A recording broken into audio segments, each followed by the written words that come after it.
And we are live. Good evening, everybody, from the Combat Culture Studios, somewhere in the greater New York metropolitan area.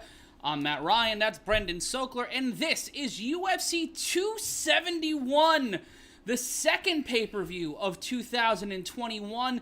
And not only have we not been fired, we got a contract extension! Yeah! We are here for the rest of 2021, and joining us on the other side of the state is our moderator, Stephanie Sotilli, not joining us in studio tonight. All of the Fat Baby is here. But hi, Brendan. Hi, Matt. We're in the same time zone for what feels like the first time in 7 years. Well, I'm going to say, we were in the same time zone for the last show. I was just stuck in my apartment with a cat that ate a Nerf dart that I had to make sure didn't disembowel itself.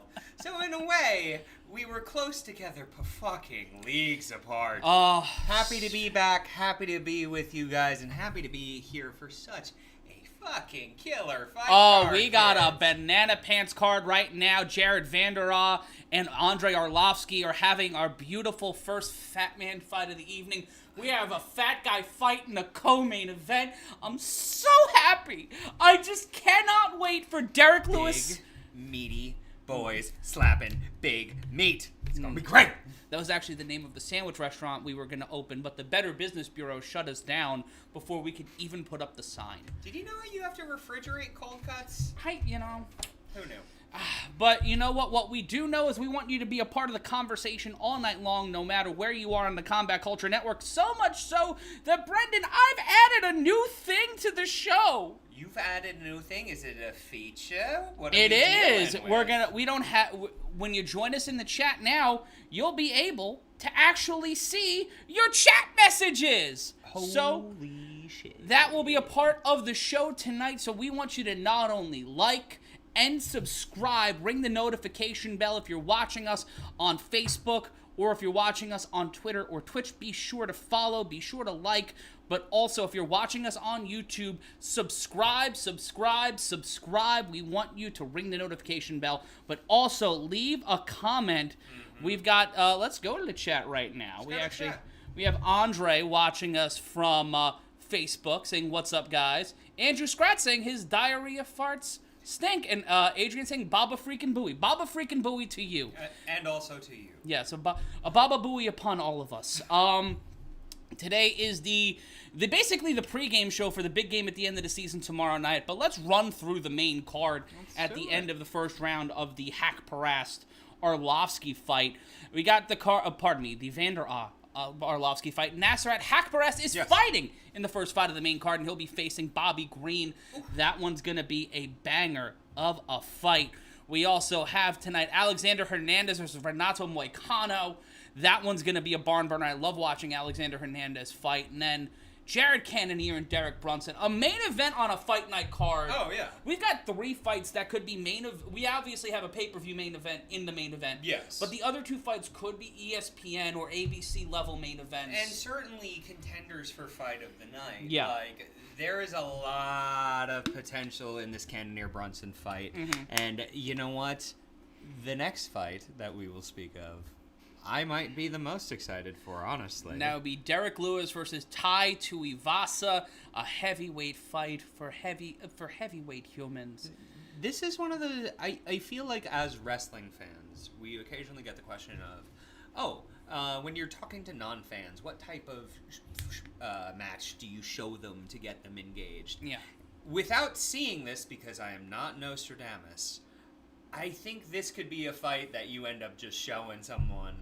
Being like, would you like to become an MMA fan? Here's a great way. Do you want to watch people commit violence? Yeah.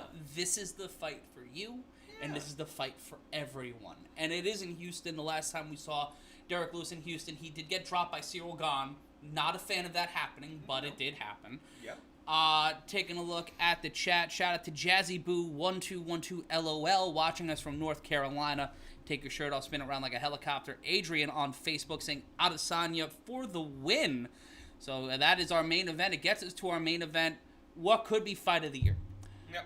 a rematch for the UFC Middleweight Championship. Israel Adesanya versus Robert Whittaker in the rematch. His name is Bobby Knuckles. Bobby Knuckles. Please. Oh, this fight right now. It's about as good as you can get within the middleweight division. Yeah.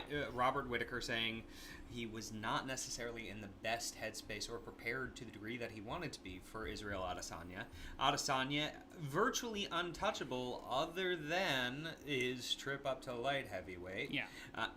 It is a fight where I think either man could win, but I think it's just going to be a fucking banger, and I don't know who's going to win.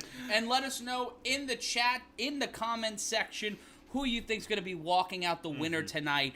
I will let my pick be known a little bit later on in the broadcast, but for me, this all just comes down to where Robert Whittaker is at physically and mentally. We know the issues that he dealt with. Injuries, headspace. Yeah, burnout is real. Burnout is real. And also, you had George St. Pierre speak to this in such an eloquent way about why he left. Just in terms of the pressures of being a champion are so rough. The expectation is about as high as it can be, obviously because you are the top of your division, and then you are facing the next top person in your division constantly. It's not something where I'm the best at what I do, and now I'm going to face a Girl Scout troop in MMA. It's something where the competition is so high, and every time you're having one of those fights, it's taken a little bit off of what we in wrestling would call your bump card. Oh, yeah. You can only get hit on the chin so many times by a Dan Henderson before you don't have a chin. You can only get hit so many times by, these high-level strikers before it starts really taking effect. Even the great Roy Nelson's chin eventually got a little And you weaker. would think with all that hair, it would be fine. I really did think, and would joke about the fact that the aerodynamics of the beard slowing that down may have contributed a thing. I'm not a scientist. No, but if you are joining us for the first time, we'll be calling all of the action of the main card right now. Arlovsky and Vander Aal looking very tired. Arlovsky coming in.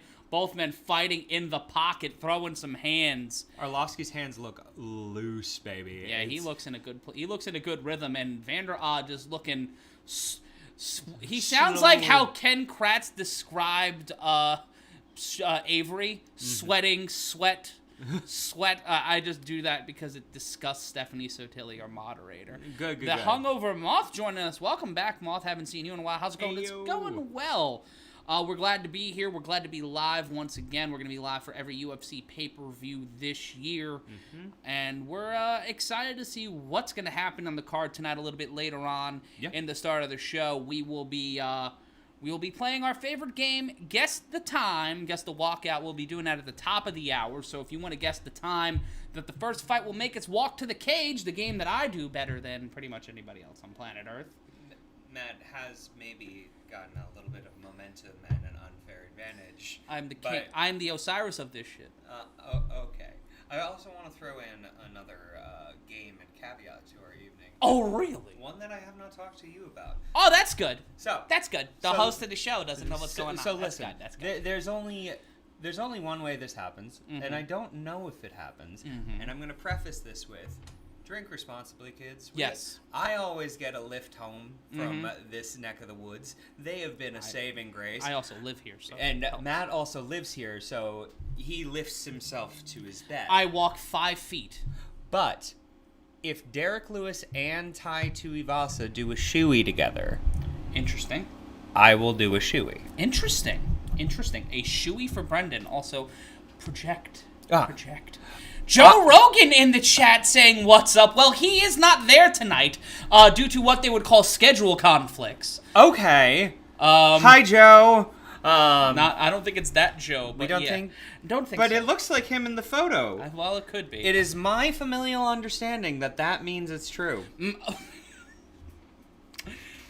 Can't explain why that's hilarious, but that is hilarious. Shout out to Dale Rostamo. PJ Simpson asking, is this Sober February or something? Cheers, brothers and sisters. Cheers to you. Drink responsibly, but also drink good things. Yes, I am drinking an espresso right now because it is delicious.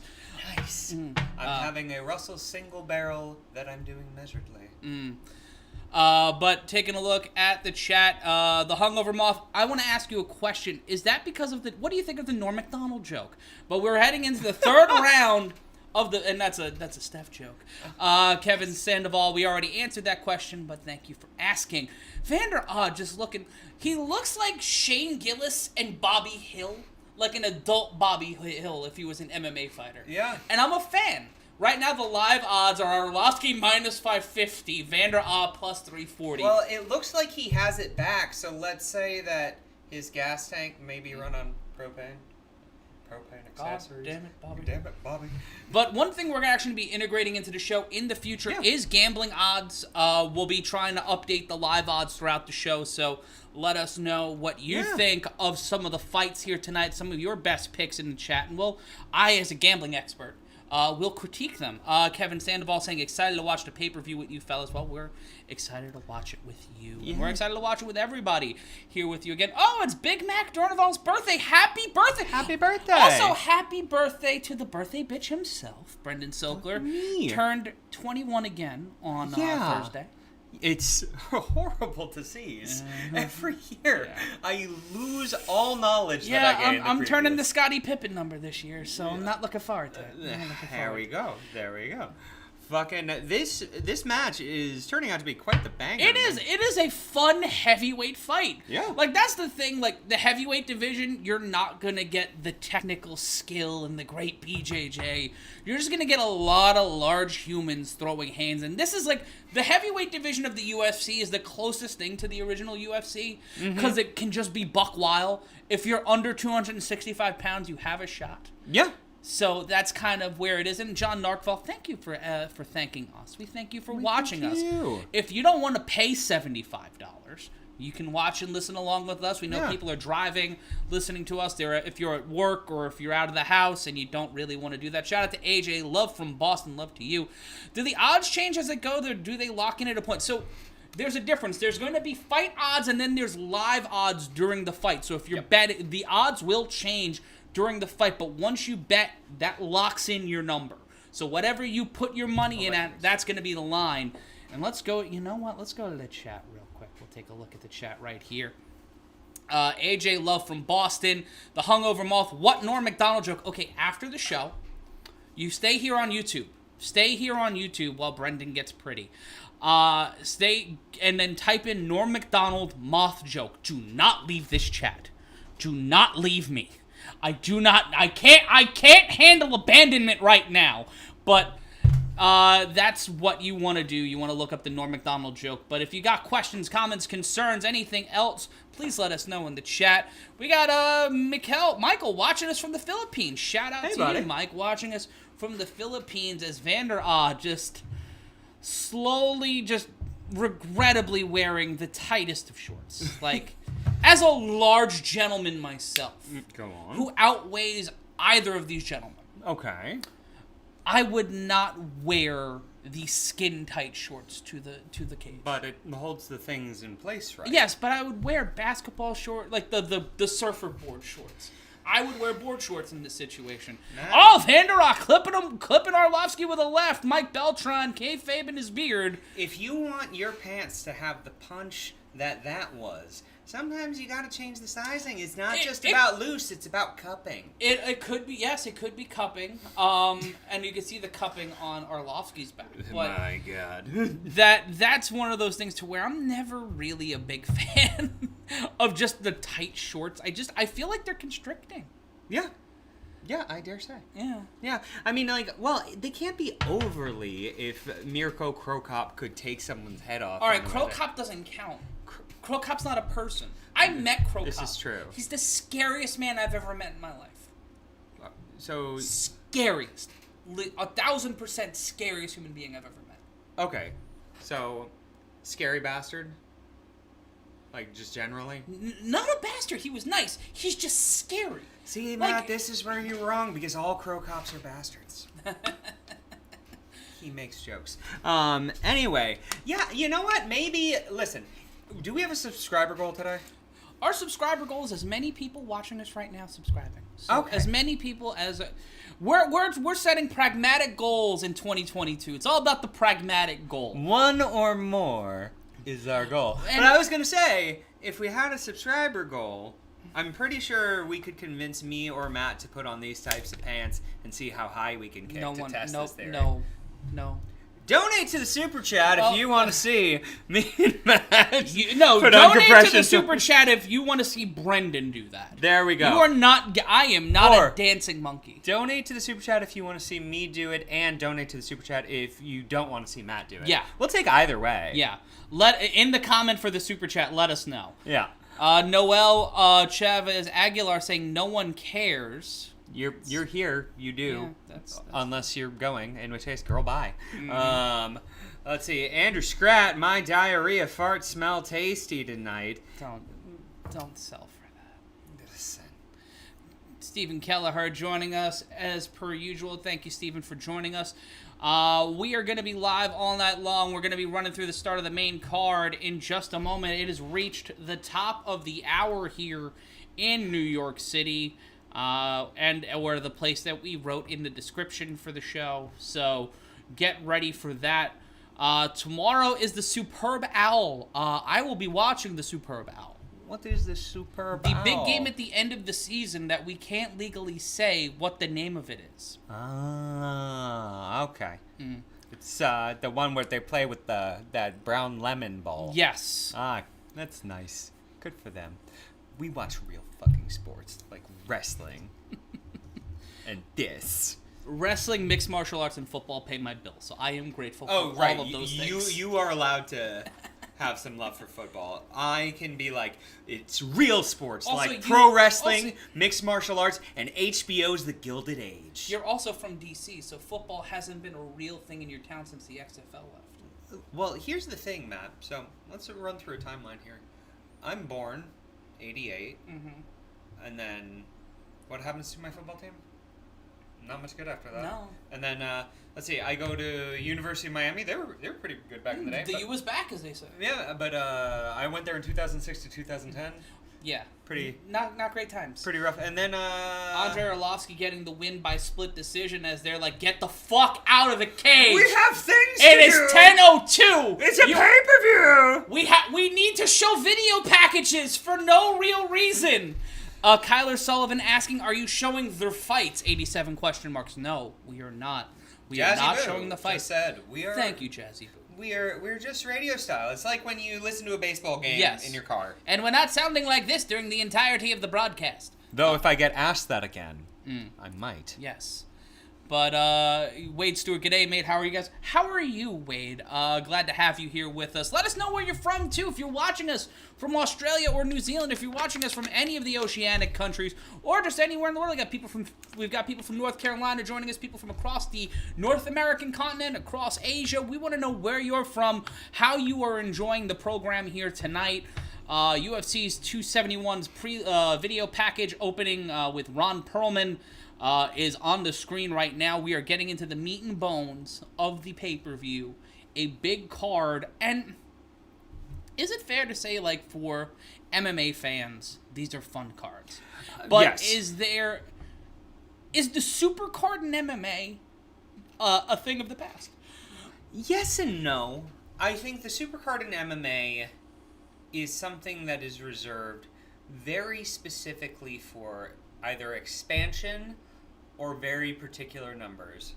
Your 50s, your 100s, and your Madison Square Gardens, or, hey, we're going to do a show in Saudi Arabia. I don't think they have announced that or doing that recently, but I imagine if they did, it would be a supercard. Yeah. Madison Square Garden, I certainly would qualify as a supercard, and that was fairly recently. But even that show wasn't that big of... Was that a supercard in your opinion? Well, I think we get into an interesting question here, Matt, of what qualifies as a supercard, because you have one pay-per-view main event, in my opinion, on this card. Yeah. 2, possibly 3 fight night main events, which makes it a great card. But that's the thing, like, UFC's matchmaking has been great. Yes. But the pay-per-view buys, I think... speak to a fact that they're not at the same level as they used to be. And I think, and this is more of a wrestling fan thing, I think we're in the ruthless aggression era of the UFC. We've witnessed the two the three technically golden ages, the start of the UFC, the Ultimate Fighter Zuffa era, and then the McGregor era. I think we're out of the McGregor era. And we've seen Jon Jones step away from the sport. We don't have a transformative star right now in mixed martial arts, in my opinion. Israel Adesanya can be that guy. There's people who can be that. But for me, it's more about having those pay-per-view cards to where you have the three big pay-per-view fights. Right. Well, I think also when Jon Jones came into prominence with a light heavyweight division that had been, and still to this day, is... but not to the same degree. It's hyper-competitive. Hyper-competitive, full of killers. Same with McGregor. McGregor was able to become a star because he... had the gift of gab. He had the fight prowess to back it up, but he was beating people that people viewed as stars. Not necessarily mega stars, but noticeable actual stars. Right now, do you necessarily view many people other than Israel Adesanya on a actual star level? No, I don't think so. Like in terms of cross... outside of the medium, people heard of Chuck Liddell back in the day. Yeah. And there was a direct line from who beat Chuck Liddell to how Jon Jones got the title. And I think it ties into a lot of what we see in the cultural zeitgeist. And I don't mean to get into the weeds on this. I know we're in the opening, out of the opening video package. Oh, pick a number, by the way. So that we're gonna get that started now. It is currently 10:06 in the Eastern Standard Time Zone. Shout out to Bradley in Ottawa. Hopefully that whole kerfuffle up there hasn't ruined your life. Hopefully you and your family are well. Wade, thank you for the compliment, my friend. Monk Monty, shout out to you. It was a split decision for Arlovsky. I don't know how the fuck it was a split decision. Shaq MMA saying Brendan's beard is exhibiting ruthless aggression. Is that our former producer, Shaq? I think it might be. Hey, Shaq. baby. Hi, pal. How you doing? Hi. What's going on, friend? Taking awesome. Steph has given her number. She says 10:15. 10:15. Brendan, how about you? Let me think about it. You can go first. No, I won last time. I know. You can go first, though. I go last. I get to pick. It's been a day. Fine. I'm going to go 10:18. Great. Hey, it is Shaq. Hi, buddy. Glad to be joining. Glad you're joining us from the other side of the street now. There we go. Do we have to Jetson Sharks with the other people in MMA now? Can we get into dance fights? I'd like to. PJ Simpson donating $20 to the cause. Thank you, thanks, PJ. Your shoey, your choice. Happy birthday, Brendan. Oh, thanks, man. Yeah, gang. This is going to be a set of bangers. I am going to choose... I'm still going to choose 17. All right. 10-17, 10-18. This is the fun part of the show. You guys in the chat, let us know when the first walkout is going to happen. The first walk to the cage. Right now, Steph has got 10-15. I have 10-18. Brendan has 10-17.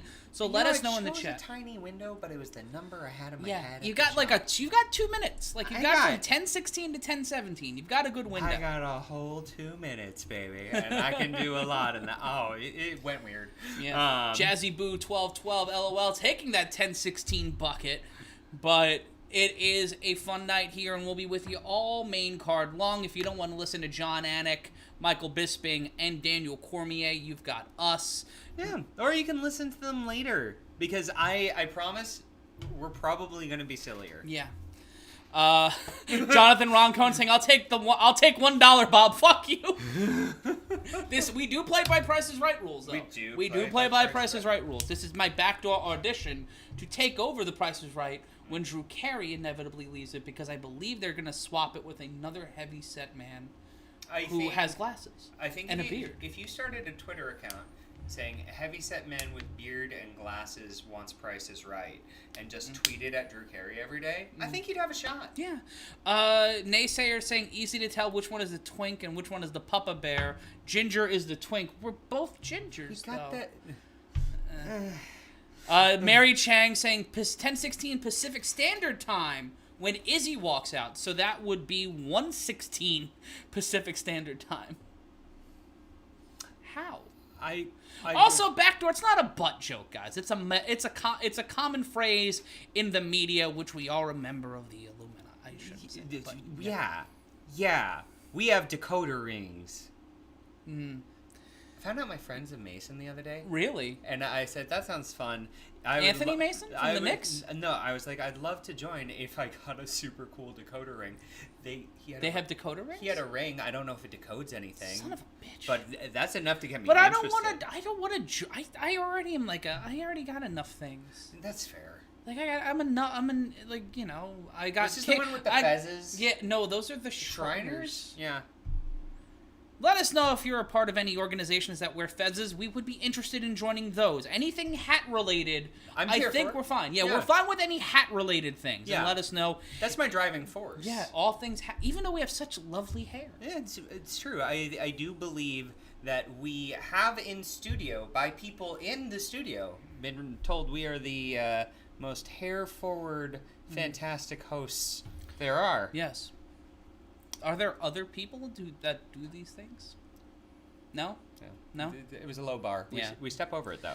Tuivasa by knockout is plus 225. Lewis by knockout is minus 135. I mean, can we talk about Tuivasa's chin for a second? Like, how... Let's look at the stats real quick. I don't think he's never been knocked out. Right. That was the thing that was in the back of my head was I don't overly remember him getting knocked out. Actually, he's been knocked out once. He has lost by knockout, submission, and decision. He's got 3 losses. So I will do 2 shoeies if he loses via Gogo Plata. Yes. Just saying. Yeah, you got to do that. I will find you a shoe. I was planning on it being my own shoe, so I'm very glad that there's another option. John Knockrall, to answer your question, one of us already is one of those. Yeah, no. And I abstain from all of them. So just eat bacon in secret. Every Jew I know eats bacon, and not in secret, as a bar mitzvah person. Shout out to Faux Sushi joining us again. Hardy had him wobbled. Well, he also had the woman he threw onto a bed of guns wobbled, too. Fuck Greg Hardy. Fuck Greg Hardy. Mark Marabello asking how to donate. If you are watching us on YouTube and you want to donate to the cause, head to the Combat Culture channel, go to the Super Chat, drop it in the bucket. That pays the bills, that makes sure that we're still employed, it goes towards the budget, and keeps us from not doing this from... my basement and going to another basement, which is a sub-basement. Listen, goal for 2022, we want to make this the best possible show for y'all. And with each show, we hope to be integrating new and interesting elements and want to be engaged with you guys. So if you want to let us know anything that you're really liking, if you want to tweet at us, by all means, go for it. And if you do want to tweet at us, our Twitter handles are at the bottom of the screen, at MRyan Consulting, at Brendan Sokler. If you want to follow Stephanie Sotilli, the person keeping things going in the chat, at Steph Sotilli. And also, if you like what we're doing and you want more people to know about it, share the link of what you're watching on social media, tag us. We will retweet you as long as you're not a dick. And that's pretty much it. Stanley Franklin, good evening to you, Stanley. We're glad you're here. We're building the audience out. Yeah, we are at 10:13. One final thing, which is we are real folk over here. And there is the one side of it of we do like being glib and shooting the breeze with y'all. But it does honestly mean the world how utterly great you guys are and the kind words that you say. I've had a lot of kind words over this past week because it's my birthday, and I'm excited to be here, gang. So, yeah, this should be pretty kick-ass. Derrick Brunson on the screen right now.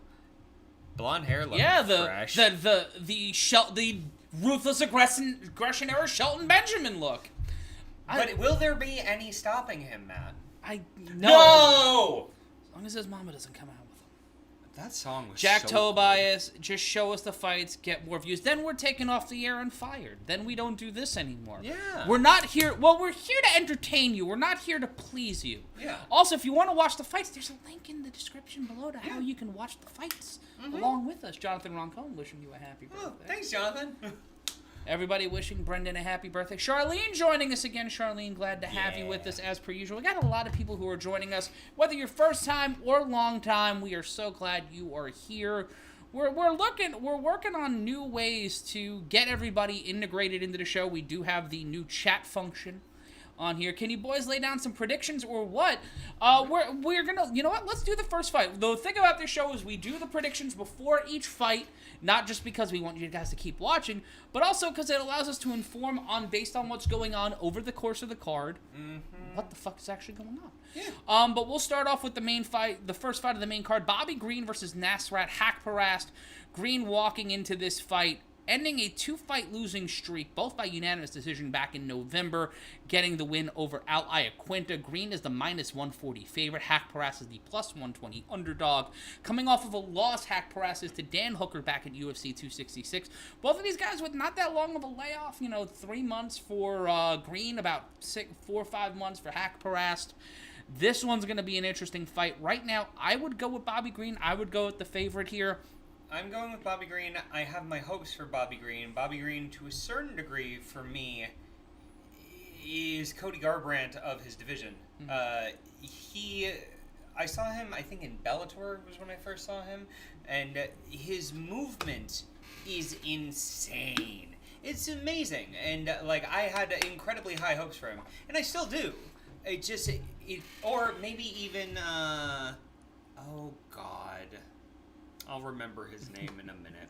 Damn it. He's a nice boy, the middleweight. Seth Rotel joining us from from Guelph, Ontario. He'll take the Afghani. Uriah Hall. All the skill in the world, very flashy, but hasn't necessarily been able to put it together in the high-level competition. And there's a lot of guys on this card tonight that when it comes to step-up fights, and that's my hesitation with Tuivasa, by the way. Oh, yes. That's the thing. It's like him in step-up fights, he's not successful. He's not been able to get to the next level in the heavyweight division because there's a dividing line in the heavyweight division. Yeah, I mean, with those step-up fights, he's less of a shoey and more of a slipper. But yeah, I really do think this has a lot of potential as a fight. I want to see what Bobby Green does. It's 10-16 and it's Haqparast. Brendan wins, son of a bitch. Brendan, it's your birthday. You get a gift. You get a gift, buddy. I needed a win, and this. I hope this isn't the win for me. I really hope this isn't your only win this week, because that would really suck for you. It's all downhill from here, kids. Oh. This should be super fun, Matt. Steph, on my own instant feedback, are you fucking kidding me? Naysayer, do these two legends ever talk about female fighters? Yeah, when female fighters are on the card. We just saw Roxy Modafferi retire, put her gloves in the ring. Beautiful moment. Yeah, I put it on. I tweeted it earlier. We need more fighters like Roxy Modafferi in mixed martial arts. This is the first card in my memory where there isn't a... There is no female fight on the main card for the first time in what feels like forever. Forever. Yeah. And I'm noticing this now. Thank you for bringing that up, Naysayer. Yeah, that's odd to me. Yeah, let's run through Haqparast in the cage. Highest signature strike defense among active UFC lightweights, 71.7%. 9th highest significant strike rate among lightweights at 5.19 per minute. Jesus. Finished 9 of his 13 fights, all by knockout. Haqparast does not like being compared to Kelvin Gastelum, even though they do have a striking resemblance to one another. Really on the tip of my tongue.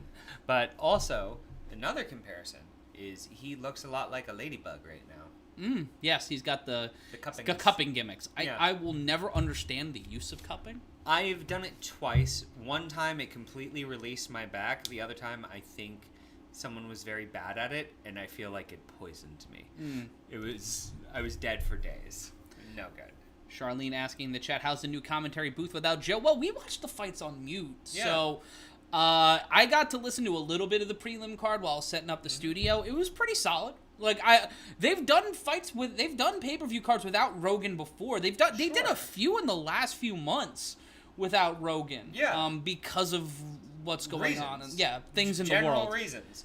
And Bobby Green getting the fancy camera shot on the walkout, throwing his gear out, just tossing stuff out to the fans, going full Antonio Brown on the walkout to the cage, just showing off his abs, all eyes on him. I'm worried that he might slip in his drip right now. Oh yeah, don't Don't get too overconfident, buddy. The swag game on point. I love it. I'm here for it. Please don't get knocked out in 3 seconds. Otherwise, this will be very Cody embarrassing. Burke bringing up an excellent point. Weird he's not there in Texas. He lives in Austin. I really wonder what those scheduling conflicts were.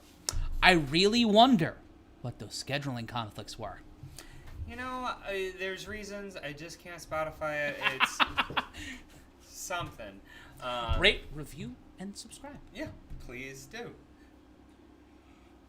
There's not enough coffee in my cup, so when I make a sip, it's like takes way too long because I'm drinking out of my fancy NHL 1996 All-Star Game cup that I stole from the NHL when I worked. Well, I didn't steal it, but it was there. Second, Hack Press was 6th. Bobby Green 2nd in most significant strikes in UFC lightweight history with 1,216. 7th highest strike rate in the division, 5.56. Right behind Hack Press, 10 wins by knockout, 8 by submission. So I had 2 thoughts in a row here. One, good for you. Thanks, babe. There are things that I look at in a fighter in their walkout that are indicative to me of things. Someone who comes in super angry, super focused, could mean fucking anything, but Bobby Green looks loose. Yeah, he looks ready to go. And like he's having fun, and I think that does make a difference. The thing that immediately followed that was he's had this swagger, this bit of a dance to him, and he put some of the Vaseline in his nose. I was like, I don't know if I've ever seen that swagalicious of a nose picking before, but I respect the game. Both of these guys want to fight. Like, yeah. Hackparast and Green are just like, they're mean mugging. Let's go to the tail of the tape. Green 35, Hackparast 26. Hackparast, both men 5'10". Hackparast has a half-pound weight advantage at 156. And a 1-inch reach advantage, 72-71 for Green. Travis Tarr in the chat saying Hackparast going to calf kick early and often. We're looking out for that. Shout out Mark Norman. Just a random reference. Douglas Abramsky saying subtle. Yes, that was a subtle joke. And Bruce Buffer my suit. God, dressed like every stepdad at a quinceañera that I have ever seen. Just crushed velvet pleats on the breast, and then just the sweet pattern, the hotel ballroom pattern on the jacket. Just random crowd shots. Who the fuck is producing the show tonight? They're making a lot of choices. And the last time I went on a rant about how bad production was, it was the Triller show. Okay. The first Triller show. Okay. So. I don't know if that's the last time you went on that, but that's okay. At least in this sport. Anyway, so I feel like all of Bobby Green's swagger went into Bruce Buffer's suit. Like, dude, I need to know. It's a fucking Horcrux. I need to know where he gets these things. He's got to get them custom made off the strip by some old Italian man named Silvio who just makes suits for him and his brother. Yeah. I like that. I also like to think that he just steals the curtains from his hotel room and then tailors it himself. He has a singer in his carry-on. Like, the only thing in his carry-on is a singer machine. Yeah. I like that. I vote yes. Let us know in the chat who you got in this fight. I'm Matt Ryan. The other person's Brendan Sokler. Mike Beltran working back-to-back fights. I guess they just were out of refs. Yeah. But I love Mike Beltran, but it's just random. Also, just weird additions to the octagon where they have the gimmicks on the side now, letting people know what round it is. It seems superfluous. But here we go. Hackparast and Green, round 1. No glove touch. No respect. And Green coming out, throwing a left hand and missing. Guard really high for Hackparast, circling around the octagon. Green controlling the center. Green also having his guard real low. The hands are real low, and it looks like he's playing the accordion. Yeah, he is doing the grinder act right now. Overhand left, missed by Hackparast. Tried to get him on the follow-through with the right hand, not landing. Straight left by Green. A lot of laissez-faire stuff from Green here. Early 1920s American economy here from Green, a laissez-faire style. 4:23 left to go in round number 1. Green throwing some plotting shots. Hackparast moving and keeping his hands really fucking high. Well, they're really fucking high, but Bobby Green is also finding his distance with that, and he is, like, tagging him a little bit. And the interesting thing is, Haqparast has the distance. He has the 1-inch reach advantage, which isn't much. But it feels like Green is making better use of the distance over a minute gone by here in round number 1. Well, I think that also Bobby Green poses a very interesting set of problems for any fighter, particularly if you're a straightforward fighter. Oh, we got an eye poke. Minute and 11 in, and an accidental eye poke from Haqparast to Green, and he'll go to his corner, and we'll plot around for 5 minutes. Naysayer, Grinderack, you guys, you're just reaching and looking for stuff. I was talking about an organ grinder. Yeah. Not that one. It's too much around, man. Just stop reaching. Wow, you walked right into that one. Also, it's not going to be Culkin tonight. It's going to be Seth Green, I think. I think so. Yeah. Yeah, it's the hair. And the first sign of respect between both fighters, we'll get back to the action here in round number 1. Overhand left followed up by a right by Haqparast. Haqparast stepping in. Green having to pull back on a right hook attempt. Pardon me, a right uppercut attempt. Straight left landed by Green. Ooh, some quick exchanges there. Both lefts missing by either fighter. 3:30 left to go in round number 1. Green controlling the center of the octagon. Haqparast having to circle. Both men getting a little closer inside. Now is Haqparast not using his reach, not throwing a lot of shots, having to get inside. Green throwing another left hand through the guard. Right hand missed and another eye poke. This time Haqparast to Green. And You know what they say, Matt? If you poke me in the eye, I'll poke you in the eye. That's an old biblical phrase. Eye for an eye. No, And I don't think it's that. It's not that. It's an eye. You If poke. You Oh, poke me in the eye, I poke you. I've never read it, so I'm gonna trust you and Okay. trust it you say. Good. And we'll get back to action here. Both men getting warned by Mike Beltran. You do that shit again, I'm beating you both with my beard. And we will get back to the action here. Both men standing in the center of the octagon. Green with his hands down. Haqparast keeping that guard up. Right hand thrown by Green. Gets through the guard. Green, the more comfortable fighter here. Haqparast trying to find any rhythm. Ooh, another straight right. That one gets through. Body kick that time to the midsection by Green. 2:53 left to go in round number 1. A left hand that time by Green. Overhand lefts and rights missing. Green on his bicycle stepping out of the way. Great effort here by Green. Leg kick by Haqparast, the first one of the fight. That one hurt like a son of a bitch, and I'm a few time zones away. Missing with the right hand is Haqparast. Shot to the body by Green. 2:35 left to go in round number 1. Missing with the right ball. Ooh, a left hand, though, by Green. Snapping that jab with the left and right. Coming through with the right hand. Missing again! Green gets caught, but will circle away. An overhand left landed by Haqparast. Caught him with the right body kick. Green coming in. 2:20 left to go in the round, and this one's starting to pick up. I mean, it's an interesting thing, Matt. When I see Bobby Green do well, it's usually when he has this amount of movement. But a thing that is happening is Haqparast's leg kicks are well known to be very good, and if you keep putting your front leg out like that and doing these mini advances, you're leaving it exposed. And as he keeps doing this pattern of the Shaquille O'Neal shimmy shake, he's getting into patterns that Haqparast is identifying and able to close in on. And Haqparast getting inside, getting Green on his back foot. A few moments ago, Green just passed the most significant strikes in lightweight history, passing Evan Durham with over 1,226 uppercut blocked by Haqparast. Minute 39, feigning the switch of stances, missing hard does Haqparast with that leg kick. And now Haqparast stepping in, overhand lefts and rights. Green keeping the guard up. Green just keeping his hands flying, looking like a young Cassius Clay, having the hands down, looking to fuck around and find out. Haqparast landing a few shots, Bobby Green talking that shit, and then gets caught with a left hand, sent back a little bit, but Green will not deter, keeps talking that talk. 1:14 left to go in round number 1, keeping his hands down, and Haqparast trying to figure out the enigma wrapped inside a riddle, wrapped inside a vest. That is Bobby Green. Leg kick by Green, overhand right, pardon me, left, missed by Haqparast. Green just trying to whittle away, throwing strikes where he can. Missing a double jab is Haqparast with the right hand. 55, a leg kick again. Hitting him with the whoopsie from Mortal Kombat. Punch to the body. Goes downstairs and then 2 shots upstairs. Haqparast landing a left. He's looking to have a little bit of raspberry jam around the mouth. I mean, 42 seconds left to go in the round. It's really something in just how fast Bobby Green's hand speed is. We've talked about this with these jabs straight up the middle from some of these faster fighters. Can cut through even the tightest of, here's the bread, here's the meat. And goddamn, Bobby Green's doing it. But it seems like Haqparast is also hopefully waiting him out so that he tires out with all this movement. He's trying to boxcar him. 23-10 in terms of significant strikes for Green. Haqparast trying to step inside and missing hard with a right hand. Right hand was Green. Not able to land there, and thank you, Seth Rotel. It was Dunham, not Durham. I misspoke there. And a little bit of swelling around the face of Haqparast, who misses and kicks the octagon, and not Green. And Green continuing to tag Haqparast, who's got a big lot of raspberry jam right around the nose. Oh, absolutely. He's looking a little bloody around the eyeball, which I don't know if you knew this. It's not fun. No. To have blood in your eye.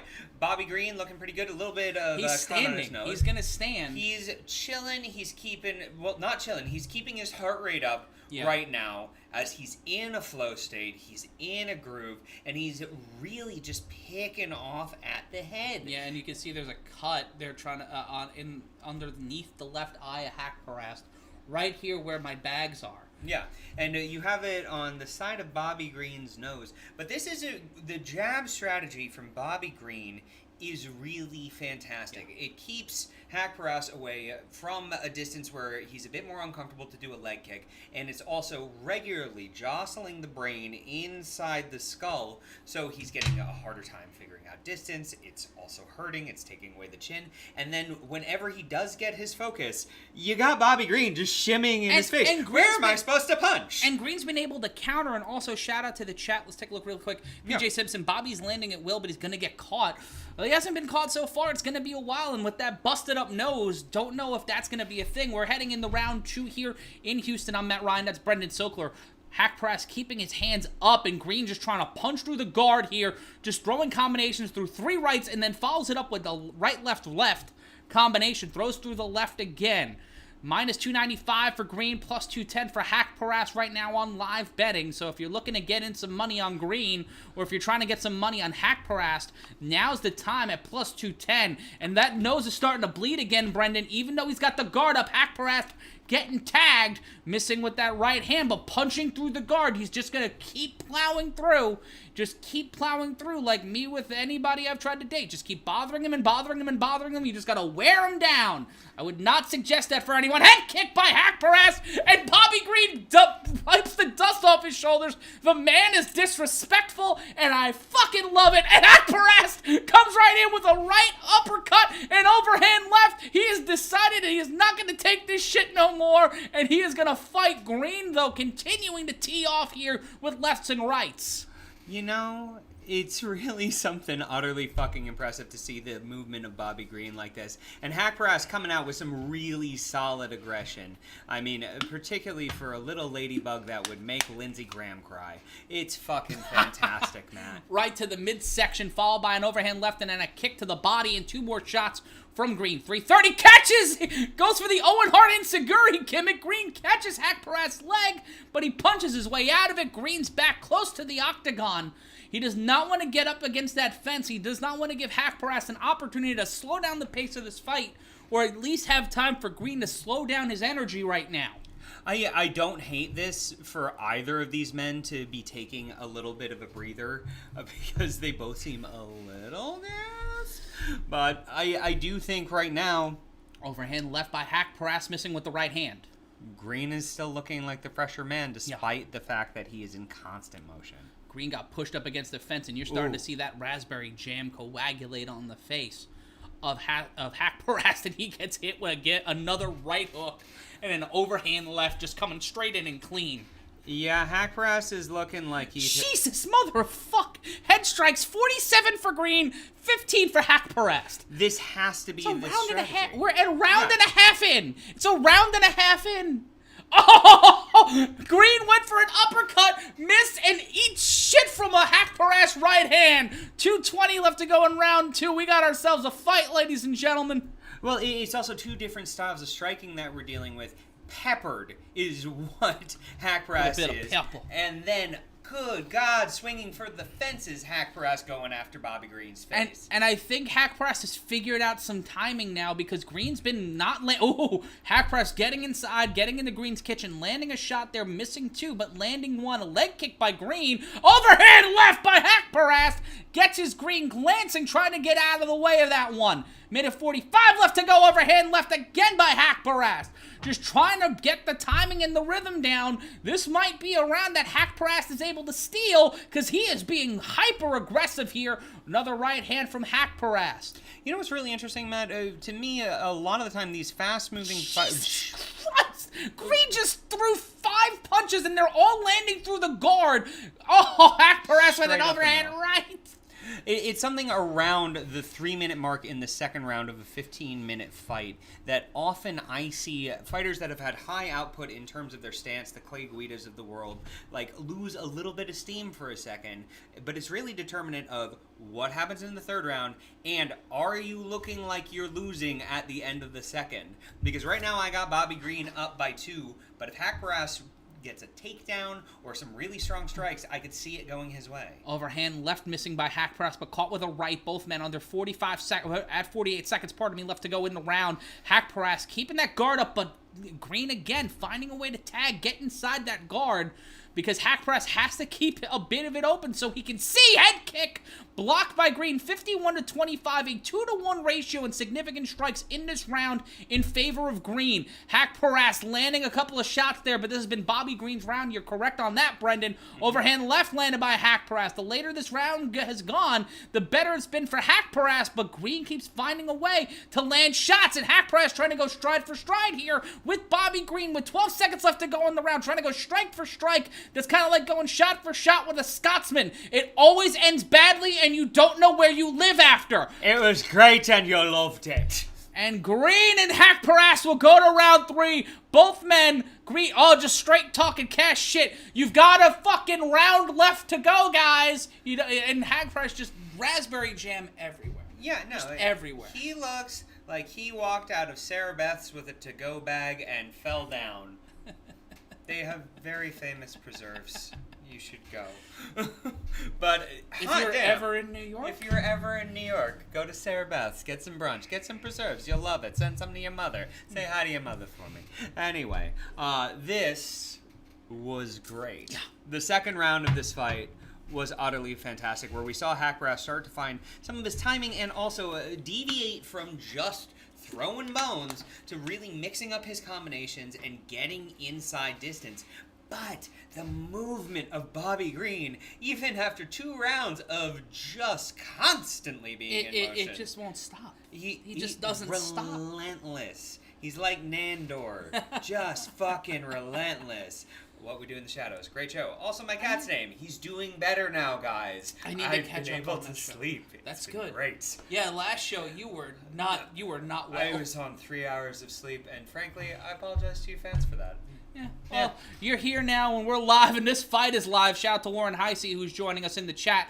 We are in round number 3, brought to you by Depression, Loneliness, and my watching Jackass Forever on Valentine's Day, 4:45. Green catches Haqparast's leg, tried to pull him into a fucking Kurt Angle ankle lock, and Haqparast finds a way out of it. Shout out to Stephen Kelleher, donating $5 to the cause. Overhand left from Haqparast. He will not go away. Like a bunion and the clap, Nasrat Haqparast will persist here in the third round and keep finding a way to throw that right hand. That right hand is loose, but every other thing isn't working for him right now. He is not finding a way to stifle Bobby Green. He just keeps finding ways to land shots and timing. Bobby Green's timing tonight has been nearly impeccable in avoiding shots, and he couldn't avoid both that time. Missing the left and the right, missing the leg kick that time, Haqparast. Someone in the chat earlier kept talking about it, and these guys keep trading shots. Keep trading shots, and while Haqparast is getting lit up in the face, repeated strikes, jabs, combos, right to the grill, Elizabeth Warren somewhere is like, Haqparast, he persisted. And he won't move his head. A shout out to Seth Rowe in the chat saying Freya Sahabi, his coach. Oh my God. Bobby Green has thrown 102 head strikes in this fight. His previous best was 93. That should not be the amount of time someone gets hit in the head in a fight. And Green slipping out of a shot from Haqparast, just landing devastating blows towards the face of Nasrat Haqparast, who should get a fucking performance of the night bonus for standing and fighting like this. He gets a couple of shots in that time. Overhand left and a right uppercut, getting Green up against the fence, but Green bouncing off. Not as bouncy as he was in the first round, well, because he's thrown 102 fucking strikes towards the man's head. Yeah. 303 left to go, and I'm not talking about the shitty band from Ohio. Oh, and there's an overhand left that goes wide by Haqparast. 255 left to go in round number 3. I'm Matt Ryan. That's Brendan Sokler. This is UFC 271, brought to you by Combat Culture.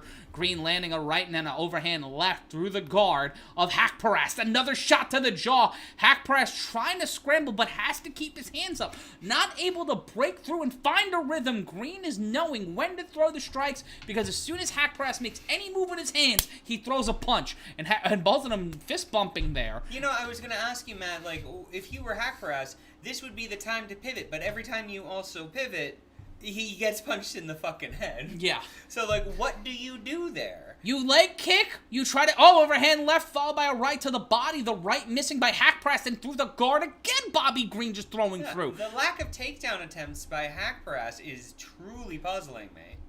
And also the lack of fucking leg kicks. Yeah, there have been a lack of any substantial strikes to the body from either fighter, and I think Green might be out leg kicking Haqparast. Who would have thought that? Not a normal person. Missing with 2 rights, did Haqparast. Green just finding his way out of it. Just slipped and sliding. 1:45 left to go. And now Green just continuing to have his hands down, just letting those hands fly freely, landing an overhand right towards the temple. Like right around here, right around the eye socket of Nasrat Haqparast. 1:30 left to go in this fight. Holy shit. Still staying at that high-octane pace. Yeah. Haqparast going for a head kick. And then throwing an overhand right, missing, but gets Green up against the fence. Does not try to tie him up. Does not try to take him down. Keeps this fight standing. I really, at this point, you got to go for a Hail Mary. Go for a takedown. You know, try to steal something here, because this is also Texas judging. And we look at the significant strikes really quick. 29-12 in round 1. 63-37 in round 2. 53-17 right now in round number 3. I mean, you'd think that Haqparast would want to change up his strategy, but he might not be thinking that because he's been hit in the head over 100 times. Oy. This just reminds me of that Crime on Sports episode I listened to yesterday about Riddick Bowe. 40 seconds left to go. You know he kidnapped his family? Is there like a series with that, or are there some chronicles with that? Yeah, it's a podcast. Crime on Sports. Vin Diesel. Oh, fuck you. But look that up, and also one day we're going to do a live watch along with both Bo Galata fights. I'm going to make that happen. Overhand right, missed by overhand left, missed by Haqparast. Tried to come in hard with that punch attempt, and Green just finding a way again. Now pressed up against the fence. 10 seconds left to go in this fight. Nasrat Haqparast is a warrior for keeping standing in this fight and not getting dropped. I do not know how either man at some of these punches have been taken down. And Seth was saying Bobby's a good wrestler. At that point, it doesn't matter. And we are going to the scorecards here in Houston. It's probably going to be 30-27. I have to score it that way, being that it went to the judges, though. I'm going to say it's a split decision that was won by Paul Rubens. But no, an incredible fight and an incredible showing for Bobby Green, who, as I talked about at the beginning of this, has always shown like a really incredible movement, and when put to the test, these step-up fights, has not quite performed in the way that I hoped, but god damn, he certainly did in this one. Yeah. Who do you put him in with next? This division, I don't know. Oh my god, the fight summary. 163 significant strikes thrown by Bobby Green. 341 significant strikes attempted. 48% significant strike accuracy. He's one of my favorite fighters to watch, and I'm really happy to see him come through like this. With a win here tonight at lightweight, you probably throw him in the top 5, a top 5 argument. You throw him in with a top 5 fighter. But we've seen, he beat Al Iaquinta, former title challenger. He's probably getting a performance of the night bonus tonight. 4 performance bonuses in his last 10 fights. This is his 17th fight in the UFC. His 3rd straight fight on a UFC pay-per-view. Bonuses in both of those fights. So with that level of performance, with that level of output, For me, I think it's a top 5. He gets a 5-rounder on an ESPN main event. That's where I think it goes. I'd buy that. My question just generally is who, and I feel like a lot of guys are tied up, or there's speculation of them being tied up. You have Michael Chandler, I think would be a fun fight. I would love to see him versus Tony Ferguson. And it's 30-27, the official decision, a unanimous decision for Bobby Green. Go ahead, keep going. And a fight that I don't think would do anything for either man standing, but I just want to see is him versus Clay Guida. Ooh, but that right there, that's not a top level fight. No, exactly. It does nothing for their standing. No, I just want to. You just want to see that fight. I want to see the movement. Well, there. I have UFC for the Xbox. We can just we can put them on computer and just... Yes. Good. Yes. Good. Because right now Bobby Green needs a top 5, top 10 contender. Right. I mean, other than those names, who could you put him in there? That's the thing, is like there's no one right now at that level that's available, because the whole division is in a nightmare scenario, because fucking who's gonna be, we're trying to figure out who the fucking top guy is. Yeah. Like maybe a Gaethje, maybe a Poirier, but even that, I don't know what the title picture looks like right now at 155. Well, I mean, that is the weird dilemma that has been there for a few years, ever since McGregor came in. It's been a little bit topsy-turvy, but also it's, in my opinion, the most stacked division, and has been the most stacked division since Frankie Edgar won the title. Because I think when BJ Penn was the king of the roost, it was him. Yeah. And then there was everyone else. But once Frankie Edgar got there, it was just like, oh, by the way, we've thrown a bunch of blood in the water, and it's a children's pool, and we bought 40 sharks. Trey of the Truth in the crowd tonight. Tony Ferguson versus Bobby Green is a Travis Tarr suggestion. I am a fan of that. I do like that quite a bit. We're going to see Kevin Holland. Dustin Poirier, the former interim UFC lightweight champion in the house, wearing a shirt that looks like the NXT 2.0 logo. Seth Rotel saying, who does he beat in the top 5, though? Nobody. That's not the conversation. It's not about him winning. It's about who can he fight. It's not about winning or losing. It's about who you shimmy against. Yes. We're going to see Alexander Hernandez against Renato Moycano in our next fight. Let us know in the chat who you think's going to walk out of that one. That's going to be a fun fight to watch. Yeah. We set the bar high tonight in the first fight of the main card. Great first fight. Great effort from Bobby Green. Nasrat Hakparas is a fucking warrior, though. That, he had a great effort. Fantastic performance. He got his ass kicked, but he stayed standing. Like, that's the thing in that situation. How in the sweet hell do you stay standing after you get hit in the head over 100 times? Once, and I'm down. I'm like, all right, I'm good. Last time I got hit in the head multiple times was when I got mugged, 13 years ago. Yeah. Kid caught me toothpiece.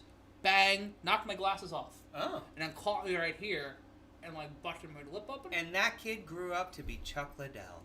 I wish. But he did hand me my glasses back after he stole my phone. He stole a broken sidekick, too.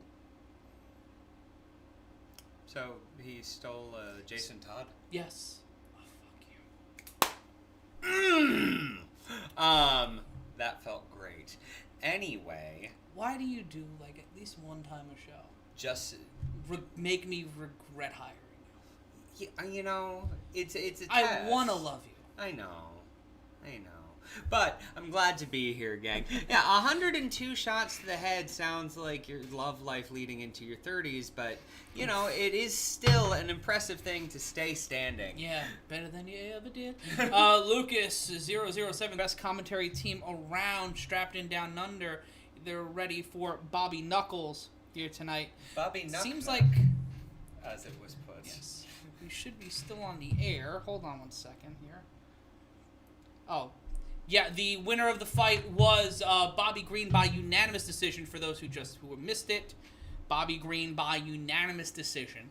Thought we were off the air for a second and I got quite concerned. Did you poop? No, I did not poop. Okay, because I don't know how to unpoop. Like that, I haven't learned. What? It's not my special skills. You poop and then if you don't need to, you unpoop. Coming up next, it is Alexander Hernandez against Renato Moycano. The next UFC card is March 26th. That's Blade and Daukus. We will not not be calling that one. We'll be calling every pay-per-view this year. If you want us to call more of those cards, just let us know. Just let us know. Follow us on Twitter at MRyan Consulting, at Brendan Sokler. Blade asking, where's the fights? The fights are on ESPN Plus if you're in the United States. Yeah, go check them out. We got a link.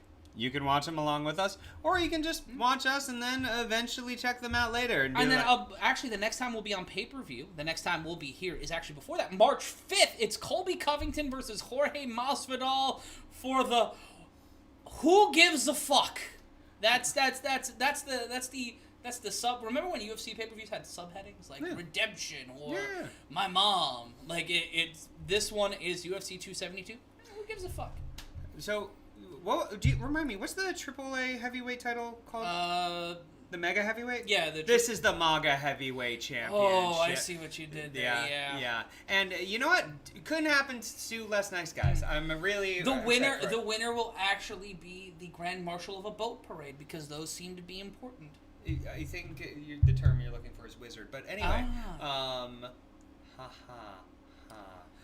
these people. And Greg Hardy. But here we are, live. That's gonna be our next after the McRib shirt, which is coming. I need to get it designed. But is a fuck Greg Hardy T-shirt with all the money going to domestic violence. I think that is a fantastic idea. If you want that on Twitter, let us know. Yeah, I'd push that to our first official shirt. Is fuck Greg Hardy. It's not going to be an official shirt. I'm going to be selling them out of a trunk of a Ford Fusion that I don't own. I clearly don't know the difference between that and official because that seems up to standards and business practices to me. Bobby versus either of these two. That's an interesting one. Hernandez versus Moycano. I think you know what? Let's do a mini tournament out of this. Let's see the winners go out of it. Hernandez, a brown belt in BJJ, trains under Factory F, Factory X. I thought he was advocating for us to fight the guy. I'm not fighting Bobby Green. I'm not gonna fight Bobby Green. I'm not this even is madness. Aren't the fights on pay-per-view? Yes, they are on pay-per-view. Yes, and so you should can watch buy them. Yes, I am not putting them on the screen. But we're seeing Renato Moycano make his walk to the octagon past Megan O'Leary. I like that shot. I like the shot they do of that. They are doing some interesting and different camera angles tonight in ways that I'm liking. There's some things that are working really well. Experimentation is very important, and frankly, like you haven't seen that within the UFC in terms of presentation, other than the fucking fight kits or Fight and Island. And the 4K cameras that they've been using, 8K, 4K, whichever one it is, the fancier cameras. Yeah. Moycano 2-3 in his last 5, with his most recent fight being a win over Jai Herbert in June of last year. Losses in that run were the Rafael Fiziev by knockout and TKOs against Chan Sung Jung and Jose Aldo. He has wins over Jeremy Stevens, Calvin Kadar, and Cub Swanson. Is tied for 10th in the highest takedown accuracy among active UFC fighters at 60%. 8 wins by submission and a BJJ black belt, and he's also a black belt in Muay Thai, which will come in handy tonight against a BJJ brown belt. Yeah, in Hernandez. I mean, it should be a close fight. And at the lightweight division, I mean, it's just so fucking stacked, man. And Moycano, somewhat of a neophyte in the lightweight division. Hernandez has been a lightweight since 2014. Right. Moycano only since 2020. Shout out to everybody joining us in the chat. Showtie on top of him. I meant Beneil and Islam. Ooh. Oh. That would be. I would see that. I would love to see Bobby Green against Beneil Dariush or Islam Makhachev. That'd be fun as shit. That's fun as shit. I don't want to see Bobby Green versus Makhachev because I like Bobby Green. I really just think that for the foreseeable future, this is Makhachev's world. We're just living in it. Yeah, pretty much. Yeah. And Alexander Hernandez looking like a TikToker. Yeah. He looks so like he's been in the sport for a while. He's been fighting for at least 8 years. You know, you gotta be good in MMA to look like you could be on a CW show. Yeah, he's got a Riverdale look about him. Exactly. It's Josh Thompson and the entire cast of Riverdale congealed a baby in some primordial acid, and out came a fighter who didn't get hit in the face that much, because damn, 8x10 be working. And color me sad, Hernandez is a BJJ black belt, but he's finished 8 of his 13 wins, 6 of them by knockout, 7 first-round finishes. That's insane. That's a lot of first-round finishes. That's a lot. I'm going to say, it's going to be very telling if it makes it out of the first round. Yeah. I think Moycano, the live odds change if he gets through the first round. Shout out to Jeff Perks. You guys are good and cheaper than the TV version. LOL. So I'll be here instead of paying for the TV. Well, thank you. But if you do want to pay for the TV, if you do, please click the link in the description or head over to MMAmania.com. We've got a bunch of ways for you to buy the pay-per-view, because you know what? If you do that, you buy it through us, we get a little bit of kickback, and we are able to do shows like this, and we're able to do fancy things like cut to the chat. Yeah. Seth Rattel saying tie on top of Hardy post KO. Yeah, that's for the shirt. Don't know if we can use images or likenesses, but I mean, we could just use a giant turd and a thing that says Greg Hardy. Copyright laws at that point. We'll figure it out. Figure it out. We're well within the realm of parody, Matt. Tail of the tape. Hernandez 29, Moycano 32. Moycano with the height advantage, 5'11" to 5'9". Both men walking in at 156 pounds. Hernandez and Moycano both with a 72-inch reach, so that 2 inches of height is going to be a big advantage for Moycano, since they both have the same size of reach. Hernandez is going to have to punch up. Mm-hmm. That's not going to be fun. No. Shout out to Charlene Cernagel. You guys are the best. Well, thank you. God damn, I love Bruce Buffer's outfit tonight. You ever think about what the Buffer family Thanksgiving's like? I think about that a lot. I may have even talked about it in here. Yeah. I mean, more than once I'd say is a lot for that. The gravy. Seth Rattel asking, remember what Cowboy did to that face? Yes, I was there for that. I was in Brooklyn for that card, covering it for my former employer, who I will not talk about because I don't want you guys going to their website, even though it's sad. Aaron Rose, where are you guys broadcasting from? We are broadcasting from your heart. Yes, we are broadcasting from a location where you need an invitation, mainly because it is my home. Oh, yeah. And because COVID. You don't go places unless you've been invited. Yes. Well, that should just be a general rule. It's a general rule. Breaking and entering. We don't like that. Neither do the police. Yeah. But breaking and entering is what Bobby Green's fist did. Yeah. Is Mike Beltran the only fucking referee on this card? This is the 3rd straight fight he's refereed. What the fuck is going on? Did somebody get COVID during the goddamn show?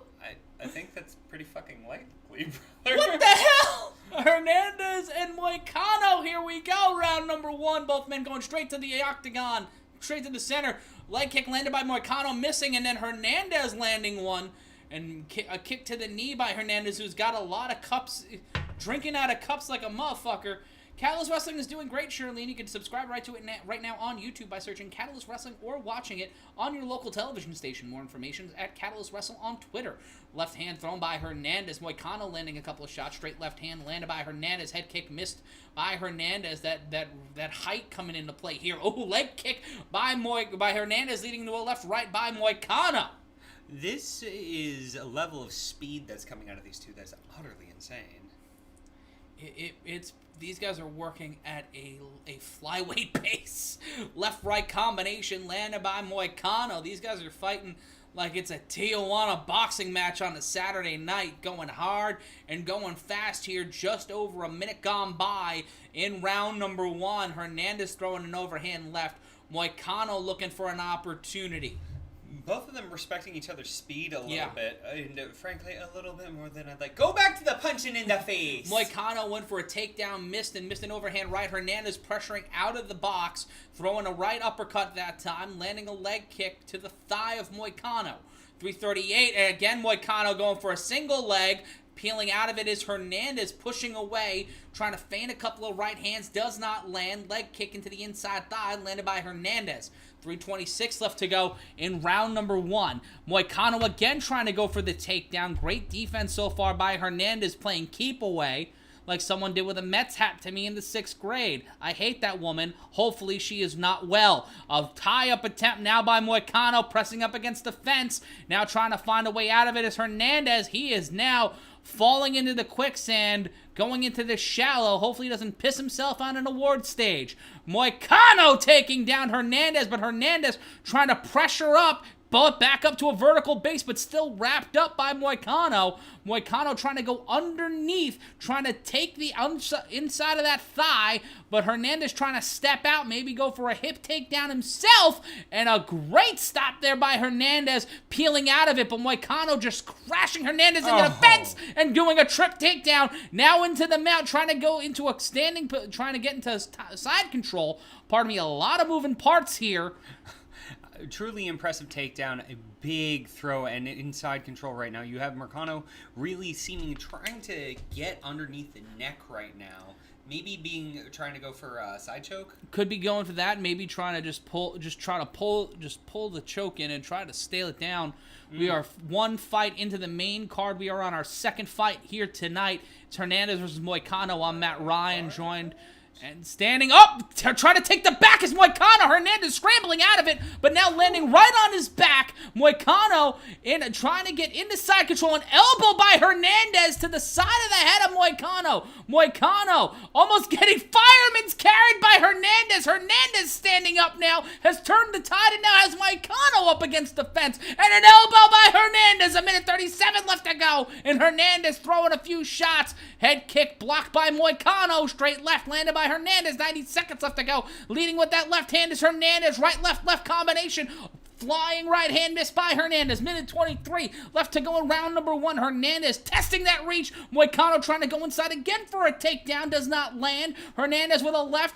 And right now it's anybody's round. 1:13 left to go. Brendan head kick missed by Hernandez. Truly impressive short king energy going for that F5 pickup. Short king energy, short king anthem. He should have came out the short king anthem by Tiny Meat Gang. I'm here for that. I want it. We wouldn't listen to it. But no song, yeah, but the song is a bop though. Song is a bop. 51 seconds left to go, and now Hernandez trying to go for the scoop, trying to get underneath the inside of the thigh of Moycano. 45 seconds left to go. Landing a shot with his right hand was Hernandez. Leg kick by Hernandez. 39 seconds left to go in the round. Trying to find something here. Landing a few shots did Hernandez. Right, left, or shots by Hernandez. 30 seconds left to go, and a Moycano right hand lands on the jaw. Missing hard with an uppercut, though, does the Brazilian. 24 seconds left to go. Feigning a left hand. Moycano does not land that one. 20 seconds now, and Hernandez has really recovered from that takedown. Some great takedown defense, except for that one bit where he almost got by Moycano. 10 seconds left to go. Few shots missed by Moycano. Both men just standing now trying to figure out reach here with 3 seconds left to go in round number 1. And we will go to the corners. Brendan, this kind of changes the pace right here. I mean, it certainly changes the pace. And a thing that I get a little cognizant of is when you have that level of high output that Moycano had, part of my brain just goes, is he going to get tired? Is he going to get a little sleepy from all that? And you saw the fight turn around within that last 2 minutes, within that fireman's carry pickup, where it went from a complete drubbing to it's anyone's ball game again. But you got to give that round. Yeah, Moycano wins that round. It's a 10-9 round, but you got to give it to Moycano. You got to give it to Moycano, but frankly, I think it's going to be really telling to see how 2 minutes into the second round is. Not necessarily the open, not necessarily the we've caught our breath, but after 2 minutes, have you gassed? Have you expended too much energy? Because you had so many takedown attempts. You're putting in so much effort to hold down the various body parts with your BJJ. But we are opening up round number 2, and we'll see how things look in 2 minutes. Moycano stepping in.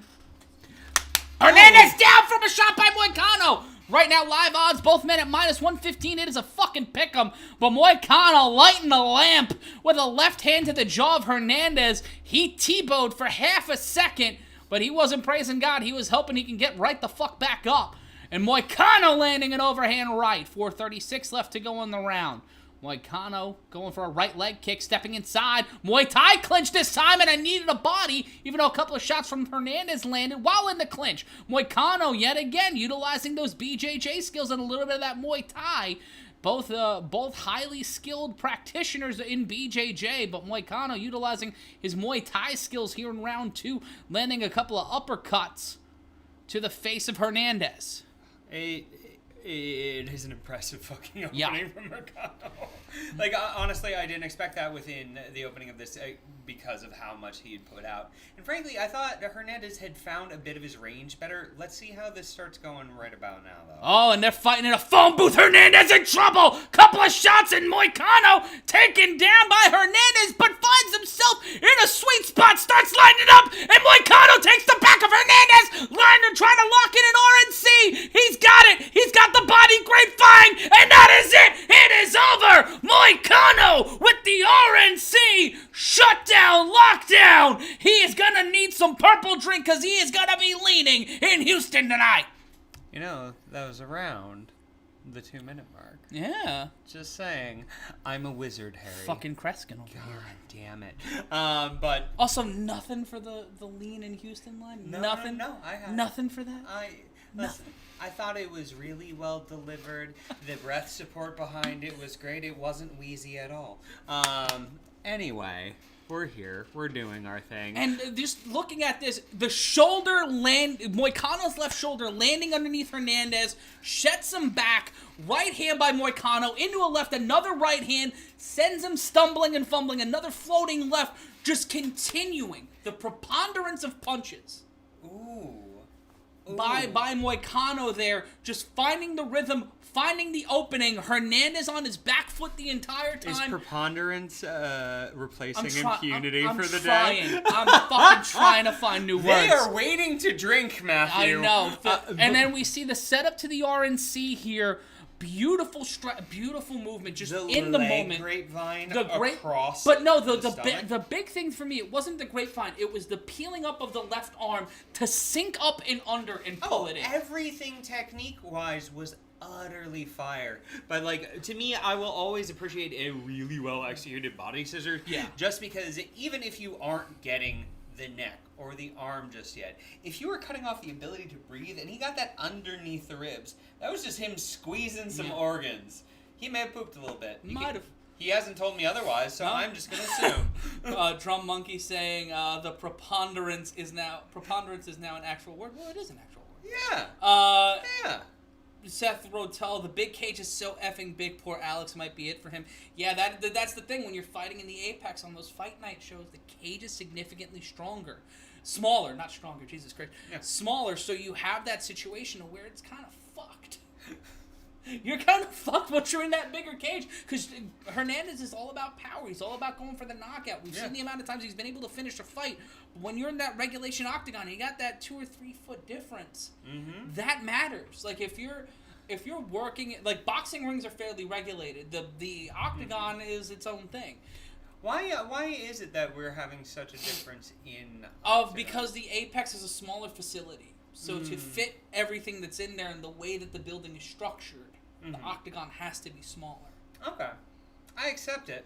That's why it plays such a big part of those fight night cards. That's why when I used to do predictions for SBR, I talked about that the baby cage. It's such a big advantage. We for also people do who use not advocate babies fighting. No. Toddlers, however. Anyway, it is a big advantage, and it's something that you will often see in sports when someone has to adjust to a new arena. Mm-hmm. It is a whole different set of dimensions, the timing. All these things do add up. I'm gonna get more coffee. Get more coffee. Do the thing. All right, let's talk for a second here about predictions, particularly for our next fight. What do we have coming up? Opening the Google Doc. This is my song for you. Jared Cannonier versus Derrick Brunson. Yeah. Fuck. Gang, this is going to be really good. Under Matt's notes, I just want to read this. This fucking guy fight a heavyweight, light heavyweight, and then middleweight. the Kenny Florian of our times. I love that for Jared Cannonier, fighting out of the MMA lab. And he's knocked out 9. He's submitted 2. He's decision 3. He is 14-5 and just a general bad bitch. Renato Moycano looks like Rob Gronkowski in the face, and I can't get past it. Yeah, he is a future 24/7 champion. Let's get into Derrick Brunson really quick. Trained under Renzo Gracie, who has a couple gyms in New York City. Pretty cute. Love that. NCAA wrestler. Really applying that thing that I often like to talk about how wrestlers with the popping of the hips become really kick-ass knockout artists. This is gonna be pretty good. Pretty good. Yeah, it's gonna be a fun fight. Till Daddy takes the T-Bird away. But yeah, Matt, do you have a prediction for this one? That is going to be... I really don't have one. It's such a toss-up for me. Like, we take a look at the stats really quick. Yeah. You know, Brunson has a BJJ black belt. Cannonier is fighting out of the MMA lab. He got a unanimous decision win over Kelvin Gastelum, did Cannonier. Brunson's a vet. He's won his last 5 fights. Beat Darren Till, beat Kevin Holland, beat Edmund Shabazian, and Ian Heinisch, and Elias Theodorou. Cannonier's fought some really tough competition lately. I feel like it's a toss-up. I think it's a toss-up. I feel like Cannonier might have the edge, but I wouldn't be surprised if Brunson gets to win. The heart saying Cannonier, the head saying Brunson. That's where I'm at right now. Yeah, I have my heart saying Brunson and my head saying Cannonier, so, ooh, look at us with our flippy-floppy ways of looking at this. But it should make for a very exciting fight, and on screen right now, we got an advertisement for the not real champ ever of Colby Covington, and then Street Jesus, Jorge Masvidal. I'm excited to see this fight in that I'm very okay with either one of these men getting punched in the head. Yeah. Yeah. I just dislike them both. Fucking Colby Covington wearing a Muhammad Ali shirt is the most redundant. Like, how do you... What? It's off what? brand and what? he doesn't How? even know it. What? Does he not know who Muhammad Ali... What? No. No. Matthew, personally, I preferred him when his name was Cassius. God, I hate this motherfucker. I hate this motherfucker. That's fine. I hate this. Colby's got skill. Yeah, Colby is good if you want a really boring fight. Yeah. Like, yeah, once Kamaru Usman beat the spirit out of him, I really stopped caring. Yeah, I mean... He's a very good grappler, a great wrestler, but Colby Covington he's not a top guy. He's not a pay-per-view main eventer anymore. He's just not. No. He's not. And... He's the...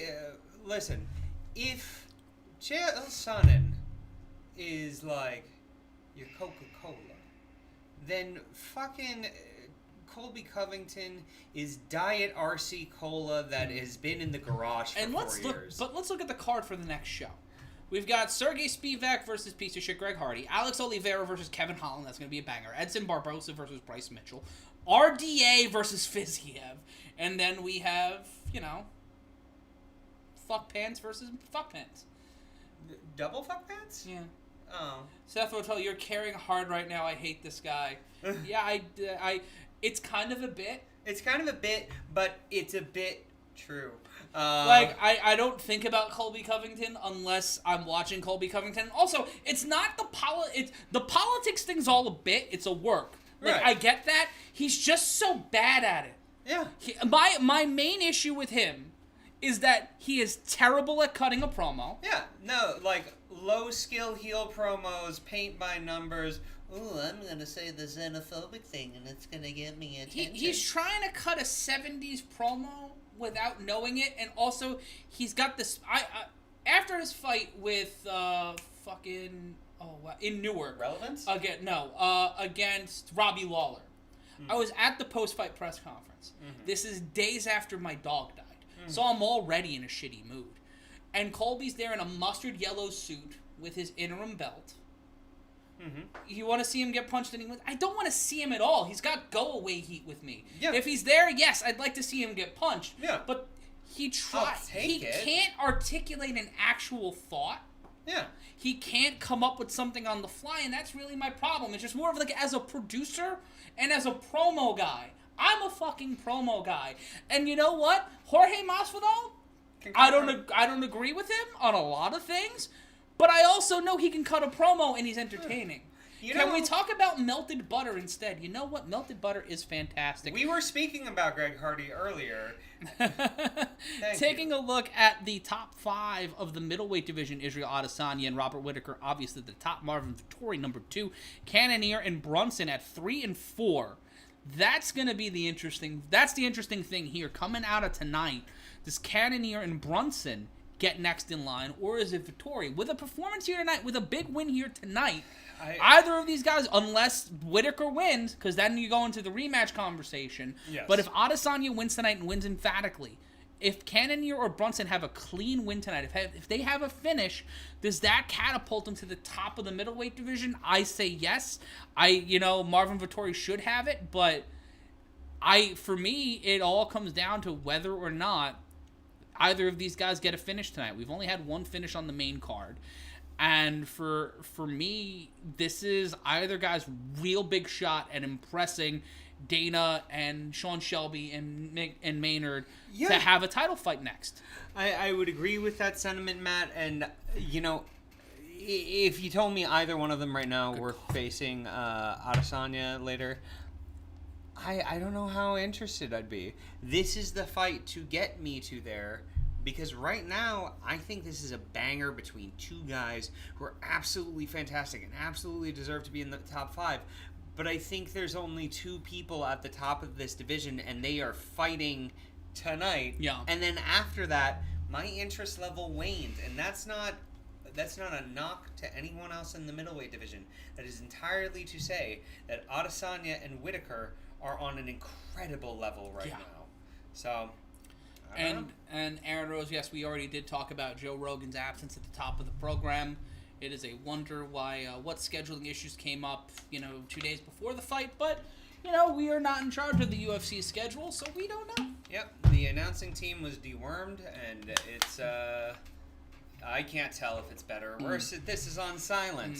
But, he had some other shit. Yeah. He had some things, and he's on it. Yeah.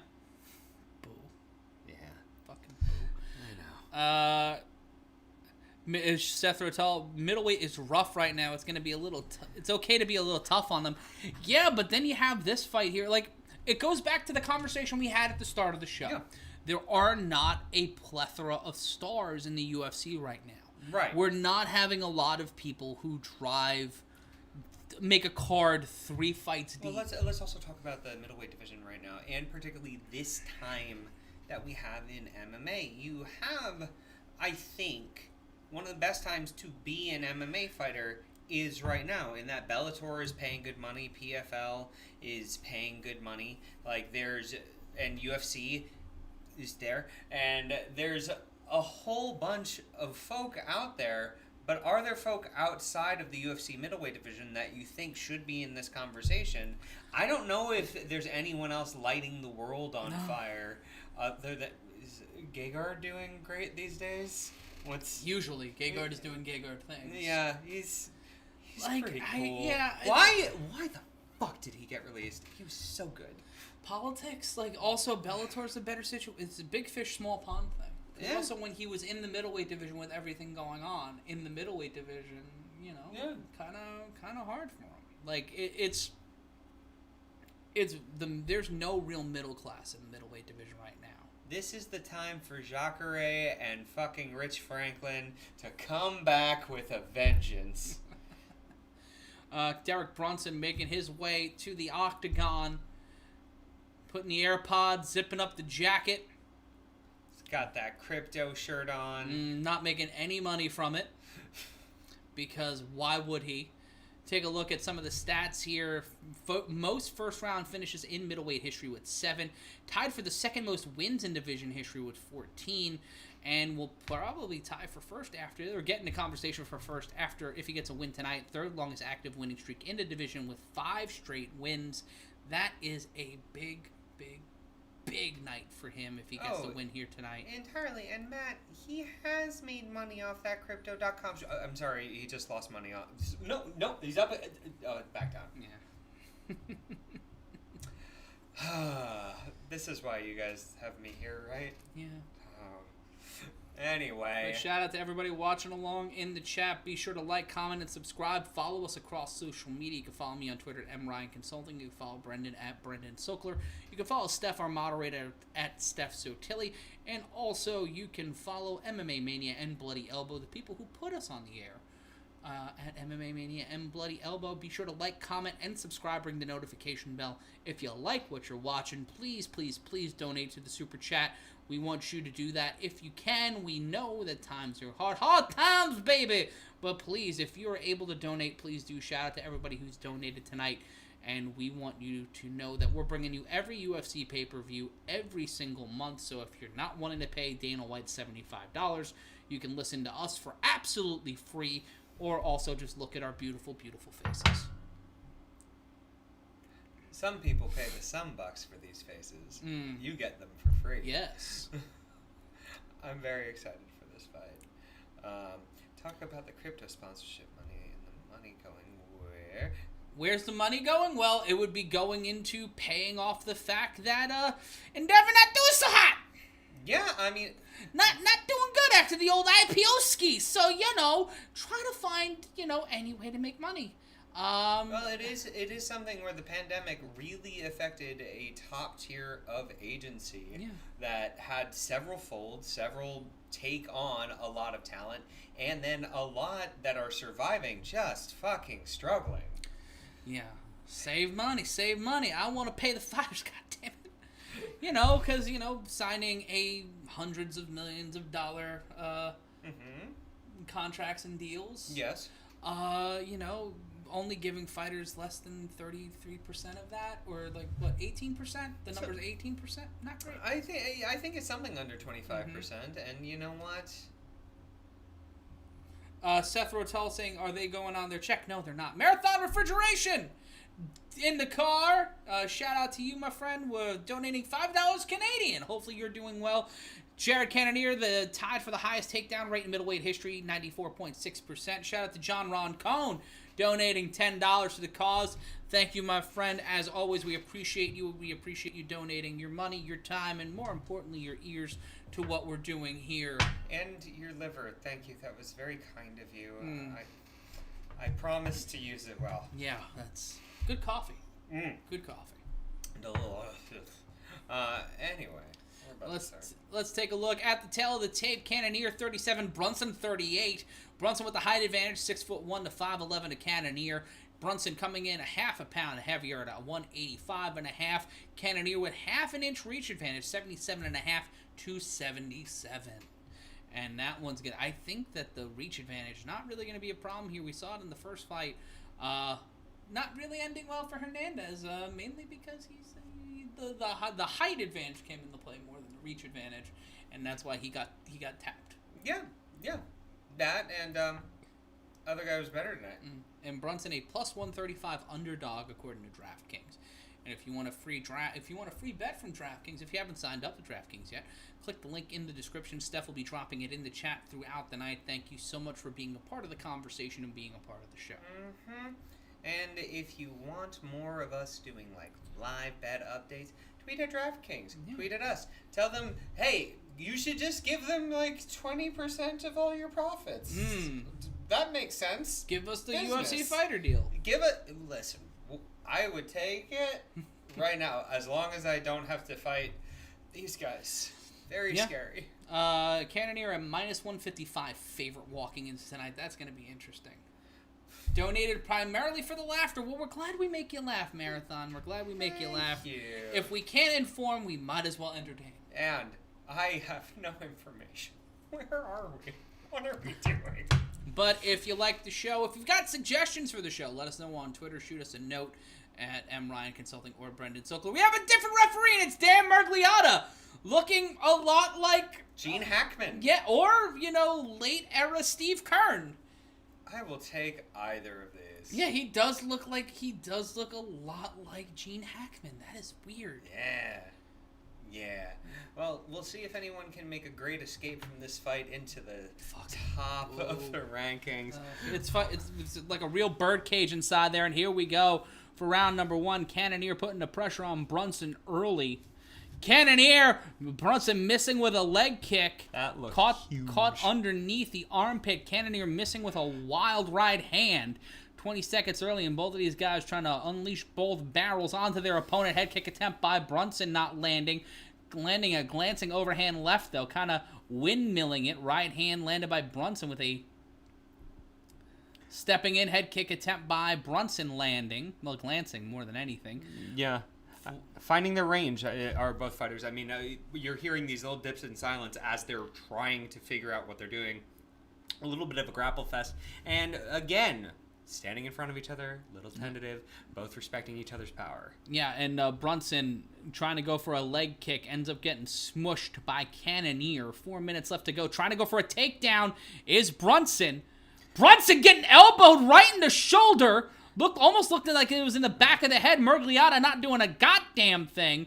And single leg attempt now by Brunson trying to take the right leg of Cannonier. Cannonier hopping around like a flamingo now, pressed up against the fence. Brunson playing the leg base, taking him down. Count it, Murgliata. Had him in Had him in a pinning predicament. And now Brunson pressing Cannonier up against the fence, eating a right hand. Both men standing, trying to pull a standing guillotine was Brunson, but Cannonier finding a way out of it. Now going for a takedown attempt again was Brunson. Cannonier fighting out of it, but he is in trouble and on his bicycle. I mean, real feeling out process, but that takedown right now in the top of round 1, it could be a big difference maker, Matt. Yeah. Because in terms of the strikes, it feels pretty fucking even right now. Left-right combination landed by Cannonier. Brunson breathing a little heavy here. Leg kick by Brunson, not landing. Leg kick by Cannonier does land. 2:44 left to go. Head kick, and then a left hand landed. The left-handed Brunson not landing the head kick on Cannonier. 2:37 left to go in round number 1 of 3. In the UFC Middleweight division, I'm Matt Ryan. This is Brendan Sokler. This is the UFC 271 live show brought to you by Combat Culture. And a takedown attempt by Brunson, almost eating a right uppercut by Cannonier. And Brunson pressing Cannonier up against the fence, trying to find a way out of it. Is the favorite in this fight, Cannonier. They cha-cha over to the center of the fence and, the cage. And Cannonier getting out of it. 2:05 left to go. Landing a left was Brunson. Brunson eating a right hand from Cannonier. Cannonier with 155. Right, left combination. Overhand left landed that time by Brunson. Brunson again going for a takedown. Cannonier stuffs it. Gets the knee landed. Tried to go for a Muay Thai clinch. Tried to go behind the head and hold Brunson's head. But nothing doing there. And now another takedown attempt by Brunson. Cannonier trying to fight out of it. Trying to peel the arms of Brunson up. 91 seconds left to go. And Brunson trying to flummox Cannonier. Trying to trip him into a takedown and gets him down. Brunson on top of Cannonier now. Cannonier on his back with 1:20 left to go. Cannonier getting climbed up. 2 of 9 takedowns landed by Brunson. Throwing 9 full guard, Matt. I mean, I was honestly questioning Brunson's tactic of repeatedly going for the takedown, especially as his arms were getting wrapped up, as that tires you out, makes you a little slower with your punches, and he was landing clean. So trying to follow up with a takedown attempt made very little sense to me, but now he is nearly in full guard, really pressing his advantage on Cannonier up against the cage. He is in his own variation of the Luther Campbell position. Is Brunson with 45 seconds left to go. Trying to find a way out of this predicament is Cannonier. He gets back up to a vertical base, pushing away before Brunson can throw an uppercut. Both men standing now. Head kick not landing by Cannonier. Lands an overhand right, though. Glancing blow. Left leg kick by Brunson, to the bicep of Brunson. Of Cannonier. Fuck up. I'm trying to keep up with myself here. Right hand! Brunson takes down Cannonier with the right hand, pulls the RNC, but Cannonier finds a way to pivot out of it. Brunson on top, gets the back of Cannonier again with 10 seconds left to go in the round, pulls the RNC. Brunson pulls the RNC. Can Cannonier hold on for 5 seconds? Can Cannonier hold on to the end of the round? And we will go to the corners. What a way to end the first fucking round. Bold prediction? I think Brunson got that round. Yeah. I mean, really impressive fucking work by Brunson. I mean, if we were talking earlier about, okay, show me why you should be in a main event middleweight title fight. Well, the strikes, the takedowns, the submission attempts of Brunson in this against a fucking gamer like Cannonier. Not a slouch, and not someone who gets knocked around easily is Jared Cannonier. This is a good fight. Yeah, let's take a look at the replay here. That right hand by Brunson setting everything up into a mad scramble. Cannonier, Undertaker sitting up, leaving his back wide open. Brunson pivoting around and finding a way to seamlessly pull the gimmick. And also, impressive thing by Cannonier with the wherewithal to hold on for those 6 seconds. You know his team's yelling 5 seconds. Don't you fucking give up. Don't do it! And Brunson just looks like, my jaw feels a little funny. I think I'm ready to kick ass again. Okay. A clean-shaven Dan Murgliata looks like a very, very sad driving instructor. Single leg takedown attempt again by Brunson to start the round. Cannonier on one leg and takedown by Brunson. And Cannonier in a world of trouble to start things off. Trying to scramble out of it. Now Brunson in a variation of side control, but the leg's grapevine. The right leg is grapevine by Cannonier. 20 seconds in and we're back to almost where we were for a good portion of round number 1. I liked where I was earlier. I think I'll go back there. Okay. It honestly, high Yelp reviews for Brunson right now in terms of that location. Absolutely. It honestly reminded me of Shemaev of like how he could just walk through. Seth Rotel with the best Dan Murgliata looks like Dory Jr. Cannonier landing a right hand to Brunson who has to jog that one off. That one woke him the fuck up. Cannonier gets a hit with a left, missing a right uppercut from hell. Cannonier's going to get got after those takedown attempts. He's got to time it right, but Cannonier might be finding the rhythm here. Leg kick by Cannonier. Yeah, it's the no mercy blood effect that just happened. I'm up and I'm ready to go! Oh, and needed a jaw by Cannonier to Brunson. Brunson playing with his food a little bit now, plotting leg kick, throwing some floating blows, and now just trying to find an opportunity to go for another takedown. It looks like Cannonier, all he's doing right now is avoiding the takedown, and Brunson, all he's doing is trying to set up for the takedown. Right uppercut landed by Cannonier. Brunson pressing Cannonier up against the fence now, trying to go for that takedown. Cannonier gets clipped with the left hand. I was going to say that for Brunson, I think it's very important to go back to the striking game that was seemingly actually setting up your takedowns rather than just trying to walk through him with a takedown. Because Cannonier, he mad. Yeah, and he landed a solid right hand, loading up the left, not landing, but plopping with the right. 3:02 left to go in round number 2. In the UFC Middleweight division, Brunson missing with a left hand after getting kicked inside the thigh. Leg kick, body kick, pardon me, missing with the left hand, Brunson. Brunson dominated the end of round number 1 and now trying to keep the momentum going for another takedown, but caught by Cannonier, and now trying to go for an underhook is Cannonier. Brunson finding a way out of it with 2:35 left to go in round number 2. Standing in the center of the octagon are both fighters. Overhand right landed by Brunson. Pardon me, Cannonier. I feel like Brunson got tentative comparatively to where he was in the opening of the round. Yeah. But that could also be just that much wrestling will tire you the fuck out. And he got tagged with a left hand that time by Cannonier. Brunson might be yielding this round to Cannonier, which may not be the smartest thing, but as you said, Brendan, he might be tired from all that overhand right missed by Cannonier. Brunson stepping in, Cannonier getting out of the way. Both men landing a right hand at the same time to the jaw. 1:52 left to go in the round.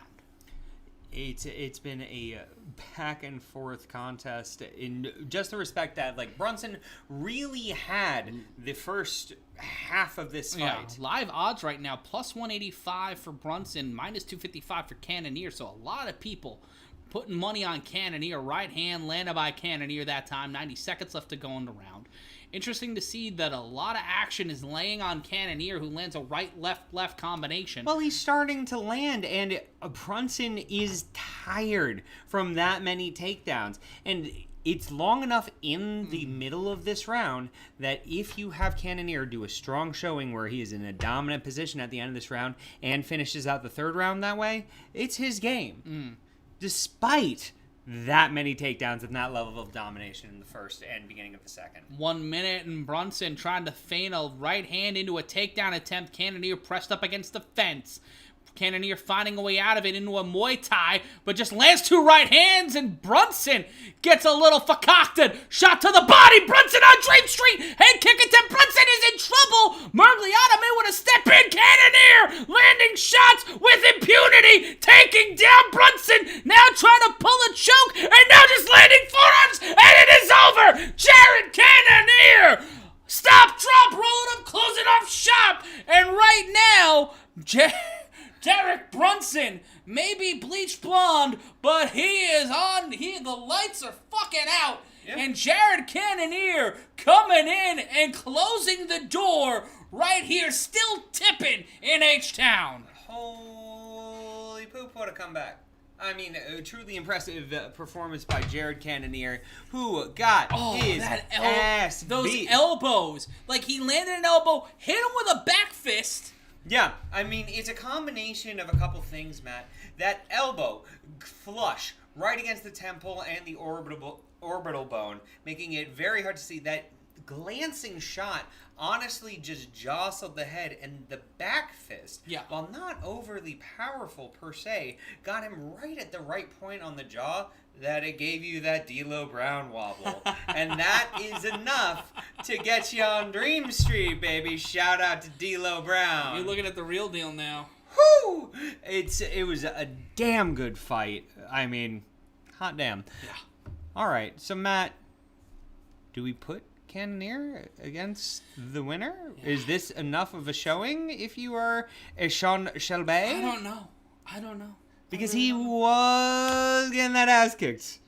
Shout out to PJ Simpson donating $5 to the cause. If you're Jared Cannonier right now, you really have to thank God that RNC was pulled at 5 seconds left. And Derrick Brunson just looking not happy. He got busted open right around right here. Yeah. Aaron Edwards, where's the streaming? No one wants to see you ugly cunts talking. Well, no one wanted to fuck your ugly cunt mother. How about that? Buy the pay-per-view. Someone did, but then you came out, and that's more disappointing.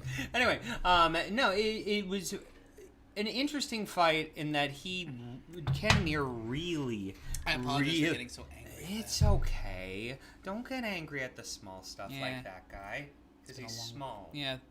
But I don't know. For Cannonier, it's a big win. It's a stoppage win. It's a big win. But does that puddle jump him over Vettori? I think it could put him in a title fight with Vettori, particularly if Izzy wins and decided to go up a division, not to fight Jan, but just to have a go. But then why would you do that? Why would you go up because to 205? I'm not overly interested in Vettori versus Izzy. I mean, do you see Vettori beating Izzy? No, but then why would he move up, though? I don't know. I mean, this just goes back to the problem that we were saying. The middleweight division right now feels like there's these top two, and then for me, this still confirms that. If Adesanya wins, then a move to 205 is plausible, but why move to 205 after what happened the last time? Unless he's taking a year off to... Oh, God, that elbow. Yeah, no. Just that fucking brutal. They're showing Cannonier that finishing blow on Brunson, and you just see the whiplash. Just... When you see the bounce and... Yeah. Your head shouldn't look like it dribbled off the floor. Yeah. It should not look like your head hit the parquet floor or something. Just a little bump-a-dump. Yeah. He globetrotted his face. And hit him with the sweet Georgia Brown? Yeah. What's Cannonier yelling? Give me title? Title shot for me, please? Again. He wants that shot next. He's calling his shot. He wants that title shot. And well, he's going to at least get $50,000. Yeah, I think this was a hell of a performance on his part. God damn, this is fucking Derrick Brunson's Gordon Bombay story. You know, another inch this way and I would have got it. Yeah, but another inch that way and you would have missed completely. Yeah. Joshua Jackson was great in that series. Emilio! I'm going to get a water. I'm Matt Ryan. That was Brendan Sokler. Thank you so much for joining us. Sorry for getting hot a moment ago, guys. It has been a stressful week here at the office. Charlene saying how the round break changed the momentum. Yeah, it really did. And Sean O'Malley in the house showing off a condom that was the same color as his hair. That's a choice. Oh, no. That's a choice. And the next time we will be with you is Saturday night, March 5th, right back here on Combat Culture. So like, comment, and subscribe. Ring the notification bell so you know the next time we go live. And check out some of the great content right here on Combat Culture. You might see some videos from us soon. Who knows? But someone, Douglas Abransky, saying Cannonier versus Vettori. That could be the next fight because we don't know the next time we'll see Whittaker or Adesanya after this fight tonight. That's what I was advocating for, Matt. In that, I think both guys could use a little bump in terms of profile. And frankly, I don't know who wins that fight. Yeah. And also, if you want to see us freak out over a fight, the next fight, guys, is Tai Tuivasa versus Derrick Lewis. Wow. Now, if you've enjoyed the call so far, if you've enjoyed the program so far, you definitely want to tell a friend. Yep. Tell your mother. Tell Tell your your cousin. Tell somebody. Call somebody. So, your ass better call somebody. Yeah. It's a so, Whitman poem. Yes. Yes. God. Walt Assboy Whitman. Damn you, Walt Whitman. But let people know. Share the link on social media. Tag us. Let us know that you're watching. Let us know where you're watching from in the chat. Jonathan Roncon. Matt, do you still do wrestling, and how do we hear you?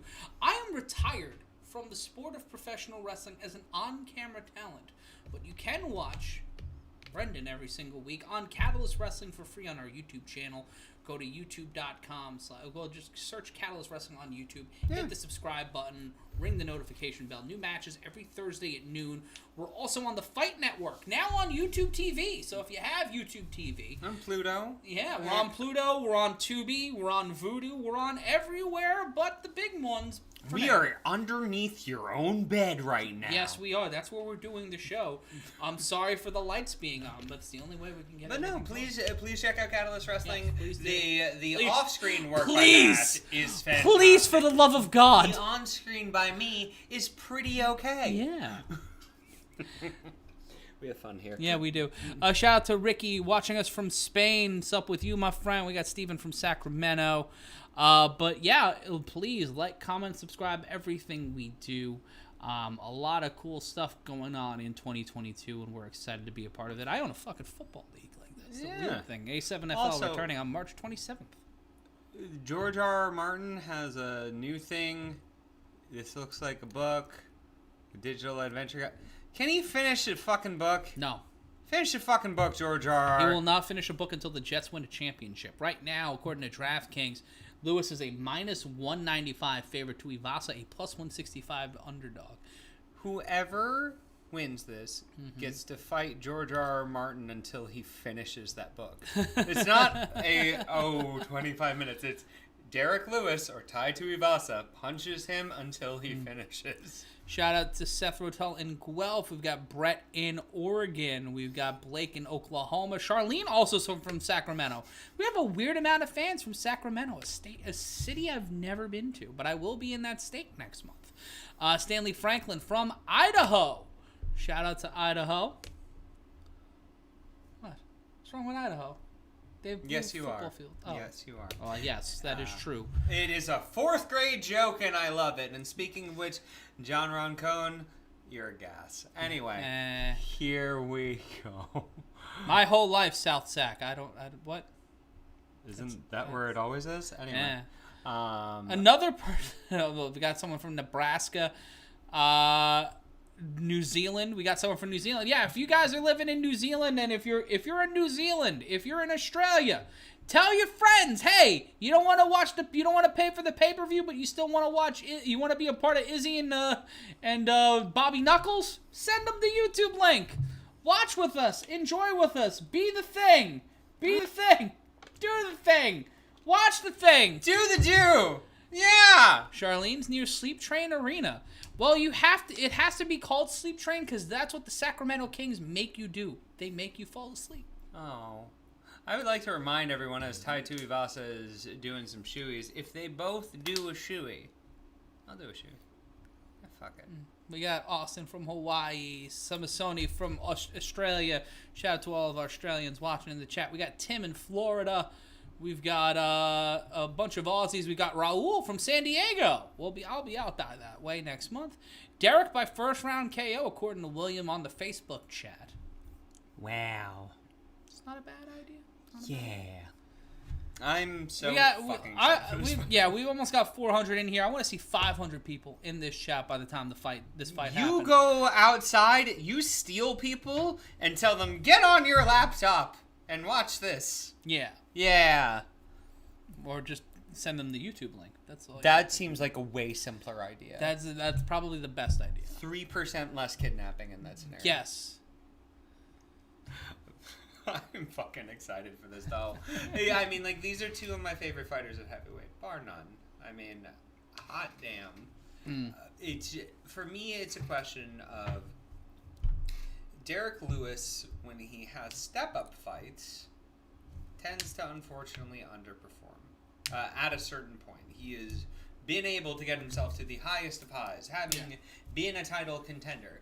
Tai Tuivasa, we can say the same, has not necessarily done the greatest under pressure, but when not under pressure, shoeys all day, baby! Yeah, this is a big fight for him. We got Martin from Colorado Springs. We got Seth Rotola shouting out DC, always telling you what guys can do or can't do. Can't take that, so you listen to us. Joe Blair saying Sunset Park stand up. Goddamn right! Yeah. Jeff Perks from Syracuse. Someone trying to shout out a YouTube channel where you can watch the actual fights, or you can not be a dick and buy the pay-per-view. Yeah, you know what? That's how some of the fighters get paid the some bucks. Yes, the moderate amount of money that they're getting paid for the violence. You're taking money technically out of the fighters' hands. We're not doing that, because we're not dicks. Yeah. So Austin Cohen asking, what's each of your pick, Brendan? Who you got? I got Derrick Lewis. Because he is the king of the heavyweight knockouts. He's just too damn good at it. And I can only see Tai Tuivasa getting in a firefight with him. And I don't think that this is going to be an Ngannou-Derrick Lewis situation where they just circle each other. I think they run right at each other and then someone falls down. I think it will be Tai. This will make me sad. If Tai wins, that will also make me sad. I like them both so much. Either way, I just don't want to have to find you a shoe. I was planning on it being my own shoe. Don't ruin your shoes. Yeah, but then if I drink out of your shoe, like, listen, I don't think you have had COVID in the time that I've known you, but me drinking out of someone else's shoe, that seems like a good way to get Also, COVID. we don't have beer in the studio. No. That would... we gotta figure that out. Well, you got next that, show. We can do the next show. We can do a next show, or you got that watermelon Mountain Dew and vodka. We'll just put those two together. We got Malik Holmes from North Carolina. Jer Radcliffe saying Lewis and Adesanya are your next victors. Putting $5 on it. Could be. Abramski saying redemption for Lewis. Stick saying Outback Western Australia. Damn, we got people in the fucking Outback watching us. That's cool as hell. As a kid from Sunset Park fucking Brooklyn who, as a child, imagined to be the voice of the New York Mets or Monday Night Football, to have people fucking watching me call fights from the Outback in Australia is a really fucking cool thing. I don't say it enough on this show. It's really, really, really fucking cool that we get to do this for you guys every month. And I'm really happy to do it. I'm happy to do it with one of my best friends. Yeah, it's pretty rad. And again, thank you guys so much for all the kind words. For those of you that are saying them. And the ones that aren't, go freeze a fart in the freezer and have it with a grapefruit spoon. Yeah, we got Simone we got Italy in the house. We've got Harrisburg, Pennsylvania. The Italy of Pennsylvania. That is what they say about Harrisburg. I have been to Harrisburg. I feel like I've been there once. The former home of WWF TV tapings. Hey. And oh no, Derrick Lewis has a towel by his neck. That's not good. I don't know what it's for, but I don't think that's a good thing. Oh no. Oh no. Don't read too much into it, I Matt. have to. It's my job. I know. We got Eric from Alabama, and then on the complete opposite side of things, Wade from Port Macquarie, Australia. So, question for you: when does the Project Rock material? Oh, the shoe thing started already. The shoe gimmick started already. Oh, thank God! I got a pair of those. They're pretty great. Yeah. Derrick Lewis, the most knockouts in UFC history with 13, second most wins in heavyweight division history with 17, has finished 22 of 26 wins, one of them by submission, 21 by knockout. How about that? Those apples? How about them? Yeah. Andy from Texas joining us here tonight. Whole bunch of Australians. Allentown makes me just think of Billy Kidman. Joe Blair. Allentown, where Redacted happened. God damn it. Is Billy Kidman the Redacted? No. Is Redacted a shooting star press? No. We'll talk about it off air. Sure. Or if I do a shoey, just tell me while I'm doing it. I'll mute the mic when you do. There we go. Derrick, there's a sign, Derrick do a shoey. Oh, like I said. Senor Importante watching us from Boston. Eric saying, Roll Tide. You know what?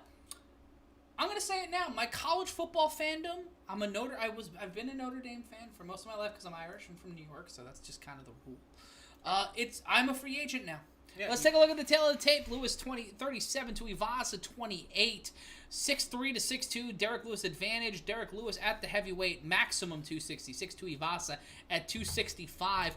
Derrick Lewis with a 4-inch reach advantage. Yep. 79 to 75. Sweet backflipping Jesus. It's like we always say, 4 inches can make all the difference in the world. Well, that's what I've told people. Marathons from Canada, yes, you count. We love you, Marathon. Yeah, we count Canada. Pig Suey. Oh, you're an Arkansas fan. I'm sorry. I wonder if Shaq's still here. Canada counts. Damn it. Even if we don't know what time zone you're actually in. Ever. And we refuse to learn. Because if we are Americans that understood geography, we'd be Canadians. Not really. Yeah, well, we don't have trucks. Never mind. I'm not going to get into the weeds on that now. Yeah. Anyway, legal Boise there. State requesting my fandom. I do like blue football fields. Good. And now we have two douchebags doing a shoey. One of them's wearing a Naruto shirt, wearing a Houston Astros hat, and a handlebar mustache. That was a thing.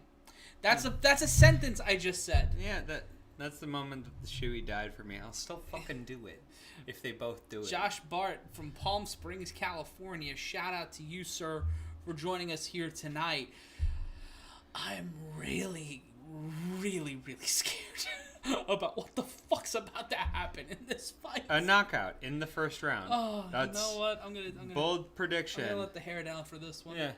I watch my hair for this. Ooh. I don't know why you ever put it up. The glorious locks. Tell Matt how great his hair is in the chat. Oh, Dan Margliotta's the referee. Finally seeing him.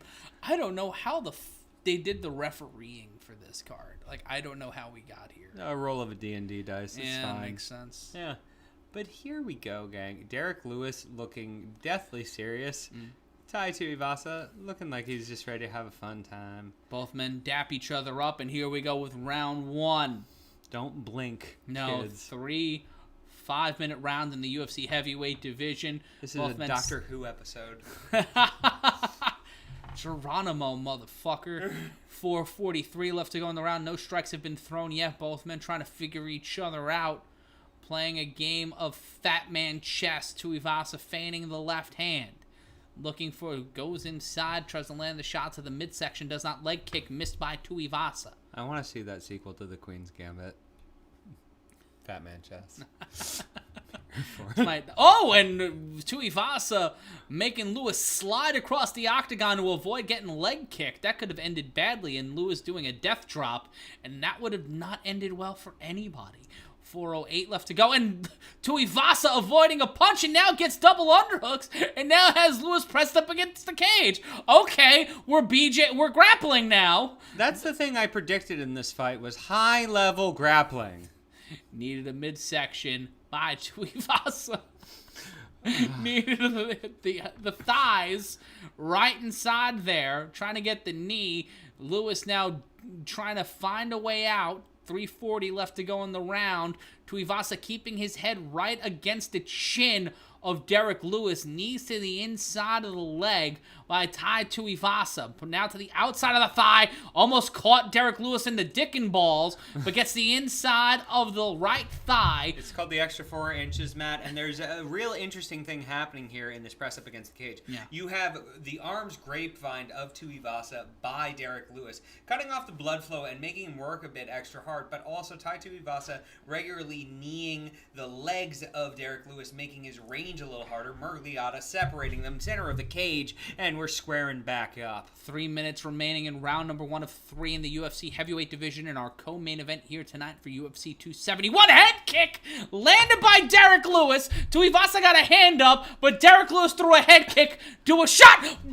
Running knee by Derrick Lewis. Tuivasa gets caught by Lewis, pressed up against the fence now, and now he's gonna grapple fuck. What the sweet backflipping Jesus is going on in this goddamn fight? Kenta, come for your boy. He just hit a Bisaiku knee. Jesus fuck. This is crazy. But yeah. I got $5. I'm gonna end up yelling Emerald Fusion by the end of this fight. Knee to the body by to the thigh, by Tuivasa. Lewis pressed up, now trying to go for a fucking takedown attempt. Tuivasa about to get taken down by Derrick Lewis, a sentence I didn't think I was going to say tonight. But now back up against the fence is Tai Tuivasa, who elbows Lewis in the jaw, switches it up real quickly, and now Lewis is pressed up against the fence. Shot by Tuivasa doesn't land, and now he's still trying to knee the body of Derrick Lewis. Lewis turning it around now, and Derrick Lewis gets a takedown. What the shit is going on? If this fight ends with a burning hammer, I'm volunteering Matt for a shoey. I think that's only fair. I will drink a whole bottle of wine. Derrick Lewis punching the shit out of Tai Tuivasa. Tuivasa trying to get up, and Tuivasa and Lewis are in a goddamn firefight. It was a firefight. Sweet it ended. Jesus. They're grappling now. Now they're grappling again. What the fuck? It's going from hardcore to softcore faster than you could say Pam and Tommy. Minute 15 left to go in round number 1. It's going hardcore to softcore faster than you can say ECW to WWECW. It's craziness. Do-rag Vince forever. Derrick Lewis pressed up against the fence now by Tuivasa, slow dancing like a junior high school prom. 58 seconds left to go. Tuivasa just kneeing into the thigh. Right now, another takedown by Derrick Lewis. Takeover. And now it's a variation of a north-south position. It's kind of like a face fuck. Yeah. And Lewis just punching in the face. 2 takedowns landed. The career best for Derrick Lewis. A front One entry. better than the first. Front entry put on by Derrick Lewis with a little bit of ground and pound, really pounding away at the arms of Tai Tuivasa, who's trying to get to his feet. He's on a both men back at a vertical base, and Tuivasa with his hand on his wrist pressed on the border of the fence. Now in a double underhook by Lewis, knee to the body by Tuivasa. 14 seconds left to go in the round, and Derrick Lewis, with 2 takedowns, might win the round. 8 seconds left to go, knee to the body again by Tuivasa, and we will go to the second round more confused than we did coming into the first round, with Derrick Lewis possibly taking this one 10-9. I want to give the round to Derrick Lewis, but you also had Tai Tuivasa holding up Derrick Lewis against the fence without much effort from Lewis.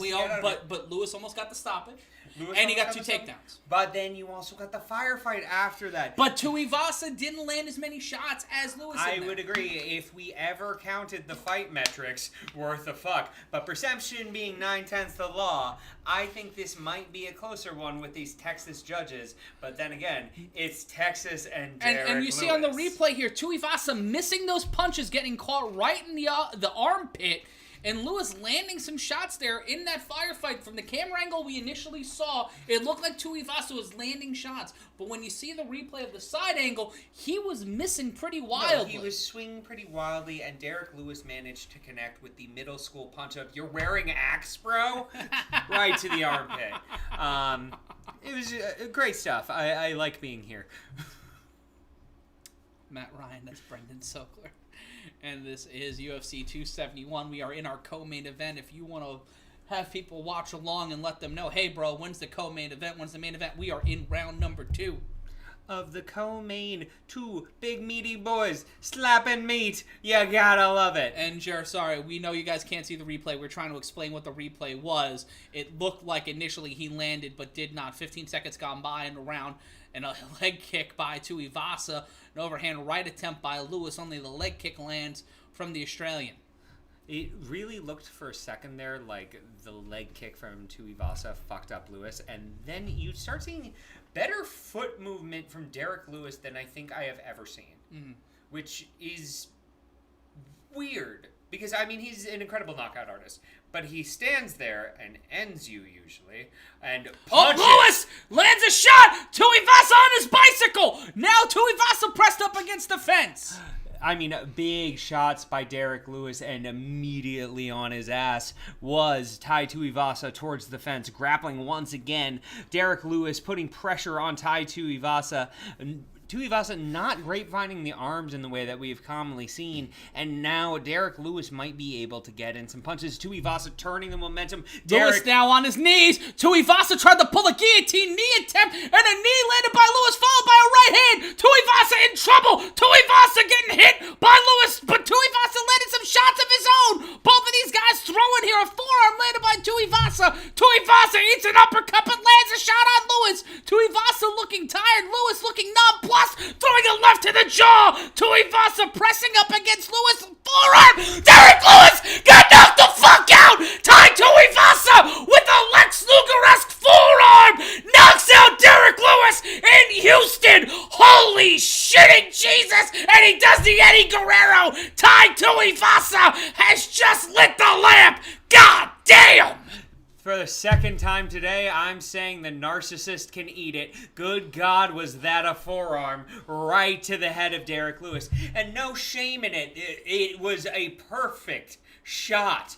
God damn. That was the cleanest forearm I've ever seen in my life. It was truly something, and we will get a replay of this, and likely y'all will get a replay of this just down the road on MMA Mania. It was a beautiful shot, and honestly, I run this back. I want to see it again. Fucking every month. I don't give a shit. Yeah, just until I fight forever, fight forever, fight forever. Yeah. What a beautiful, beautiful everything shot. Let's went plaid for a second. Let's go to the replay here. Lewis landing an uppercut.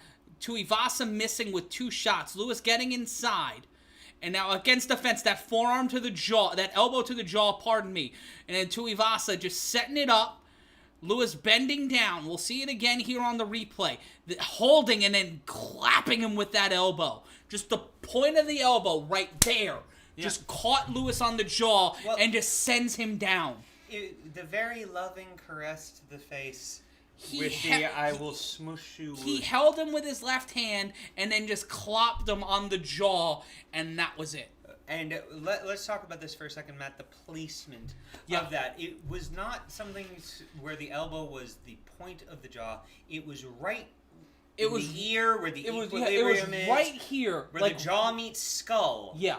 At the jaw, right at the point of the jawline, right underneath the ear. If you press that area, you can feel a shit ton of pain. Oh yeah, no, there's a pressure point right under there. Your ear is where your equilibrium is, and then your jaw, when it gets hit, you can get knocked out. And he hit the center point of literally all of that with one of the most perfect elbow strikes I've ever seen in my goddamn life. Shoey Mania's running wild, people. Take a look at the chat. Everybody wants you to take a shoey, but they only will happen if both of them do a shoey. If both of them and do that is shoey. how we will start our next show on March 5th. Yes. Shout out to Silver Manic Attack. That is a great YouTube name. A great band name, too. I'd buy that. I'd buy an album from them. Yeah, I'd buy that album. Done and done. Freaking bringing it. Great call. Thank you. Dale Garza, insert Pikachu meme. Bravo. Good Nice. line. Good line. Love it. Who do you put into Tuivasa with next? Like, Fucking, give him a top 5 guy. yeah. This magical, wonderful man. I'm so happy. You know He what? hit him harder than I've ever seen someone get hit. Like, that elbow was the cleanest elbow I've ever seen. Well, you know what it reminded me of? Was a grounded John Jones elbow, but I've never seen it standing like No, because he held him perfectly and placed Derrick Lewis walking out of the cage in his hometown. You don't get the extension normally from there. But it was so... It's But he such... had him. Did Tuivasa TKO him? He knocked him the fuck out. Yeah. Like, no shame on Derrick Lewis. Like, Derrick Lewis was winning that fight. Could have got the knockout. Could have got the sub in round 1. Yeah. Like, we see it here, just holding him perfectly in place, and then just finding that point, just finding that directional point of elbow to jaw. It also seemed, Matt, that he was using his left hand to push him against the cage, and it was the last second made that turn to almost what, like, half a Muay Thai grip would be, to have him place him, wreck him. He held him in a way you would hold a lover. When I said It's it was such an intimate. Yeah, just... Douglas Abramsky on YouTube saying short arms, high torque. That's exactly what it was. That's exactly what it was. Shout out to all 490 of you watching us now on Combat Culture. We're getting ready for the main event. We might have to wait a while for the main event. Jesse Holland pointing out Texas 0-3 tonight, to which I could say they could do better. I'm Matt Ryan. This is Brendan Sokler. The name's at the bottom of the gimmick here. We'll cut back to our main feed here so you can see our beautiful faces. Yeah. Don't miss out on the goods. These are the goods. Shout out to Jesse Holland, the boss, watching us tonight. Hi, Jess. And right now, someone doing someone having a shoe that says "drink." West? Yeah, I get, or West drink, and now both of them doing a shoey with a beer that probably costs $18.50, and this guy not even drinking it, mostly letting it fall on his The Rock in 1999 shirt or Jerry Lawler Now shirt. That was a $20,000 shirt, Matt. I remember buying it in No Mercy, our second No Mercy reference here today. There we go. Also, Derrick Lewis fucking off means we didn't get the double shoey. We didn't get the pair. So you don't have to do a shoey. I don't have to. But if you do want us to do a shoey to start the next show, right now our donations are at $54. If our donations tonight... Break a hundo? If we break a hundo, yeah. Yeah. I'll do a shoey if we break a hundo. Done and done. Yes. What a fucking fight. God damn, I love mixed martial arts. Yeah, so let's talk about the heavyweight division writ large. So,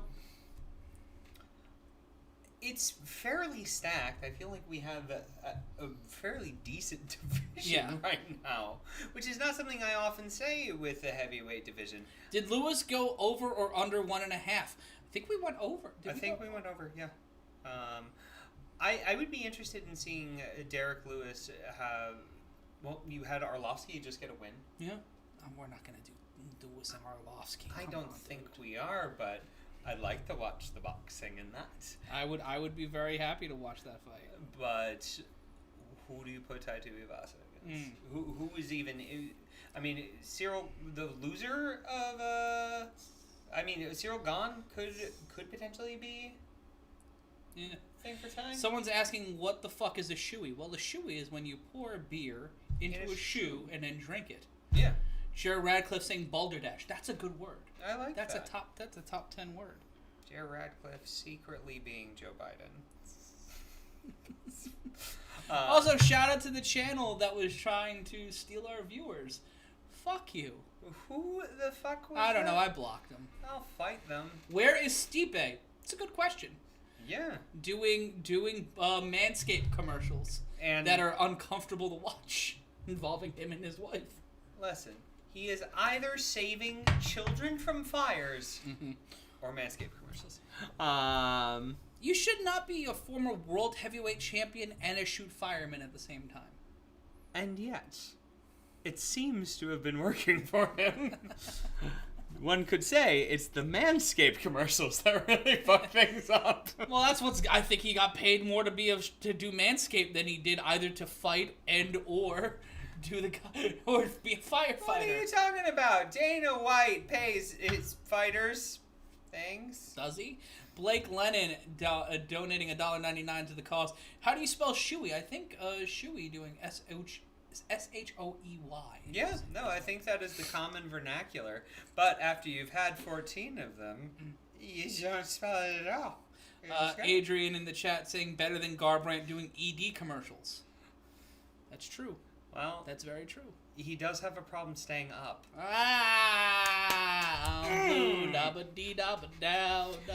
One of my favorite fighters of all time. He really needs to stop losing. We're getting towards the main event. Yeah. If you're just joining us, I'm Matt Ryan. That's Brendan Sokler. We just saw the greatest elbow in the history of modern UFC heavyweight MMA. Well, a picture. Hold on. It was the most romantic elbow I've ever seen. I would put that over the Dan Henderson, Hector Lava. I said heavyweight. That's heavyweight. You're right. Shout out to Fuck You Gravity 39 donating $10 to the cause. I hate gravity too, but yeah, it does keep us on the ground. Yeah, keeps us grounded. Yeah, something needs to. My in the mirror affirmations got me floating, baby. Shout out to Joe Blair in the chat. Waggity schmaggity Brendan Comedy. That was actually the original name of this show. That was also my full birth name and Hebrew name together. Schmackety is the Jewish part. Was Shecky Green the rabbi at your bar mitzvah? Yes, obviously. We did a twofer. I waited on the bris. Great calamari was served. Anyway. We're waiting on the main event for the pay-per-view tonight. Let us know when you think the main event's going to happen. Jesse Holland in the chat. If Rosenstreich gets past Tybura, then let's do Rosie Lewis Bang Tango. Yes! Rosenstreich and Derrick Lewis. Give me that now. Give me that now. I'm ready for it. And I'm also demanding it get called in a Bang Tango match. That should be the subheading for the card. Yes. UFC Bang Tango. That should be the name of the show, Bang Tango. It would be sponsored by Bang Energy. And the soundtrack by YOLO Tango. I like it. I vote yes. We are down the road from WFMU, so it all kind of does make sense. That sounds like a thinly veiled insult. WFMU. I love WFMU. I bet you would. White guy in his early 30s who looks like this? Yes, I am the target audience for WFMU. We're just making obscure New York radio references, but this is Brendan Sokler. I'm Matt Ryan. Joe Blair, UFC Bango Tango on Fight Island. It's called Bango Tango Island. Come on. It's right there. Austin asking who's getting knocked out by Francis next. Right now, it seems to be Steve. It's going to be Stipe. The Democratic Republic of Bango Tango. Isn't that where Sammy Hagar moved? Yeah. Wow, we are getting into our morning show fucking Zoo Crew jokes. We are filling time, everybody. Oh shit, we might actually have the walkouts early. It's 12:10 and we're doing... They said hose it down and keep it fucking moving. I might get home at a decent hour. I'm going to get another cup of coffee really quick while they do the walkouts. Definitely going to get home at a decent hour. Because he's here. I did have that Cabo Wabo once. How was it? It was pretty good, but I also didn't know better tequila at the time. I also saw Sammy Hagar as the frontman for Van Halen. I didn't know there were better Van Halen frontmen at the time also. So, Gary Sharon? How dare you? That's a bit extreme, Matt. Look, more than words will say how I feel about this. Oh, god damn it. I feel like there's probably 10, maybe 5% of people that get all our shitty references, and they're dying inside. So, thank you for being here. I'm dying on the inside and the outside. Put in the chat what your favorite Van Halen frontman or tequila is. Robert Whittaker being the first one to walk out, which is not a normal thing for him. No, because he's been champion. He's a big talented boy. What is this? Let people know, let everyone in your life that you love and care about know that it is fucking main event time. Adesanya Whittaker 2. Get the fuck up and let's go. Let's fucking go, Brendan. I feel like this will meet all my expectations that I had for Matrix Resurrections. Oh, you saw that movie? Yeah. Why? Because it was HBO Max. Oh, that's fair. That's Yeah. fair. Yeah. It's pretty good. Joe Blair says, I feel seen with that comment, Brendan. Alex Figueroa, Coheed and Cambria better than Van Halen? It's a big take. That's a big... Stanley Franklin and Martin Morford pissed at you because Sammy is the better frontman?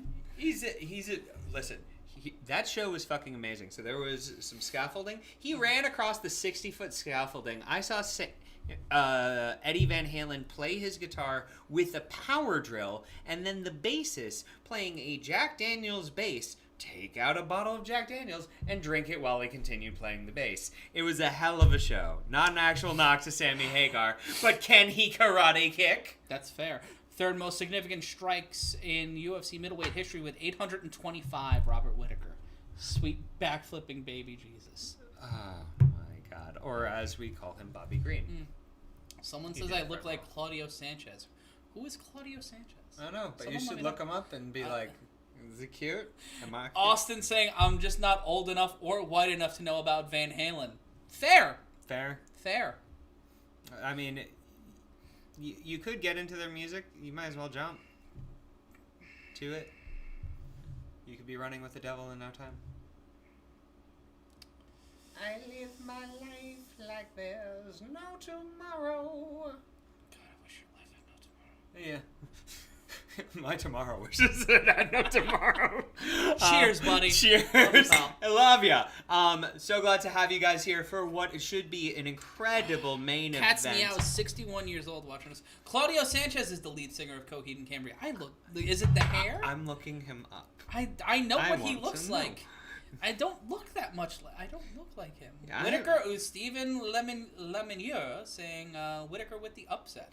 I mean, It's the hair. In the regard that I could hide things in his hair and It want to. also is just like the water.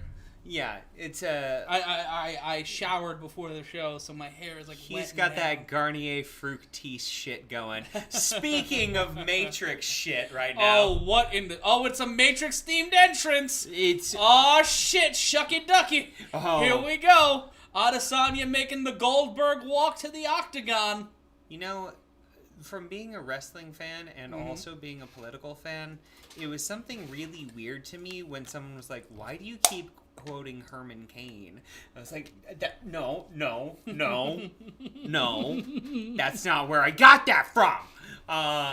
But Adesanya looking like he's just so fucking cool. Yeah, he's just a guy. He is the meme lord of the Ultimate Fighting world. Yeah. Shout out to John Ron Cohen donating another $4.99 to the cause. Yeah. This guy is like side funding our entire existence. 566 watching us right now. We want to see that number build up. Shout out to everybody. Austin saying Stylebender in 3. Raiden saying Gary Sharon was the best frontman for Van Halen. I fucking told you. And here comes Adesanya. No dancing, no falderall, no. And a little bit of He's appreciating his own hands, Yes. but that's about what we got here. And I really do think this is going to be Adesanya, born in Lagos, Nigeria, the ancestral home of the Great Power Udi, will be making his way to the ring. If you don't know who the Great Power Udi is, as soon as this show is off of the air, please look that up. Is that the person who does the stuff? Saxophone. Yeah. How about that? Awfully nifty, gang. Man. And Olive making an appearance in studio for the first time tonight. You didn't want to miss an Adesanya fight, did you? No, she did not. Yeah. The tail started wagging. Oh, yeah, she's a big Izzy Adesanya. Is he? Yeah. Let's take a look at some of the stats for Adesanya, current UFC middleweight champion, second longest win streak in the division with 10, third most knockdowns in the division's history with 11. Alex Figueroa with the big question here. Bon Scott or Brian Johnson? Oof. I'm going Brian Johnson. I'm sorry, Bon. You were amazing. You had big balls, but... That first album, though. That first album was incredible, yeah. To me, that's like saying bourbon or scotch. Also, both are correct. Also, Bon Scott was in Empire Records. Yes. Yes, he was. And, God, AC/DC, hell of a band. Mm-hmm. I mean, what a spicy take on this white guy's part, saying AC/DC is good. Fuck me. What are we doing? Cognac is Austin is their blues album. I'm just throwing that Let's out there. take a look at the tail of the tape. Adesanya 32, Whittaker 31. How is Adesanya older than Whittaker? Adesanya 6'4" to Whittaker 6 foot. Both of them at 184, 1 pound below the championship minimum. Adesanya with a 6.5 inch reach advantage, 80 to 73.5. You know, they do say that 6.5 inches. Yeah, that is a vastly big difference. You know what I've realized? I don't want Bruce Buffer's jacket. I want his bow tie because it is a blue velvet bow tie. How do you tie that effectively? How is that not a clip-on? With washed hands that are very dry. Fair enough. Yeah. Fair enough. We are getting ready. The judges for tonight's main event, Mike Beltran, Doug Crosby, and they cut away from it as soon as the third judge was announced. William Duvall or Lane Staley? Lane Staley. Lane Stanley. Easy answer. Obviously. Come on. Bow ties are cool. Yes. Damn it. Stanley Franklin picking Izzy in the third. All right, right here, right now, who wins? Izzy in the second. Izzy in the second.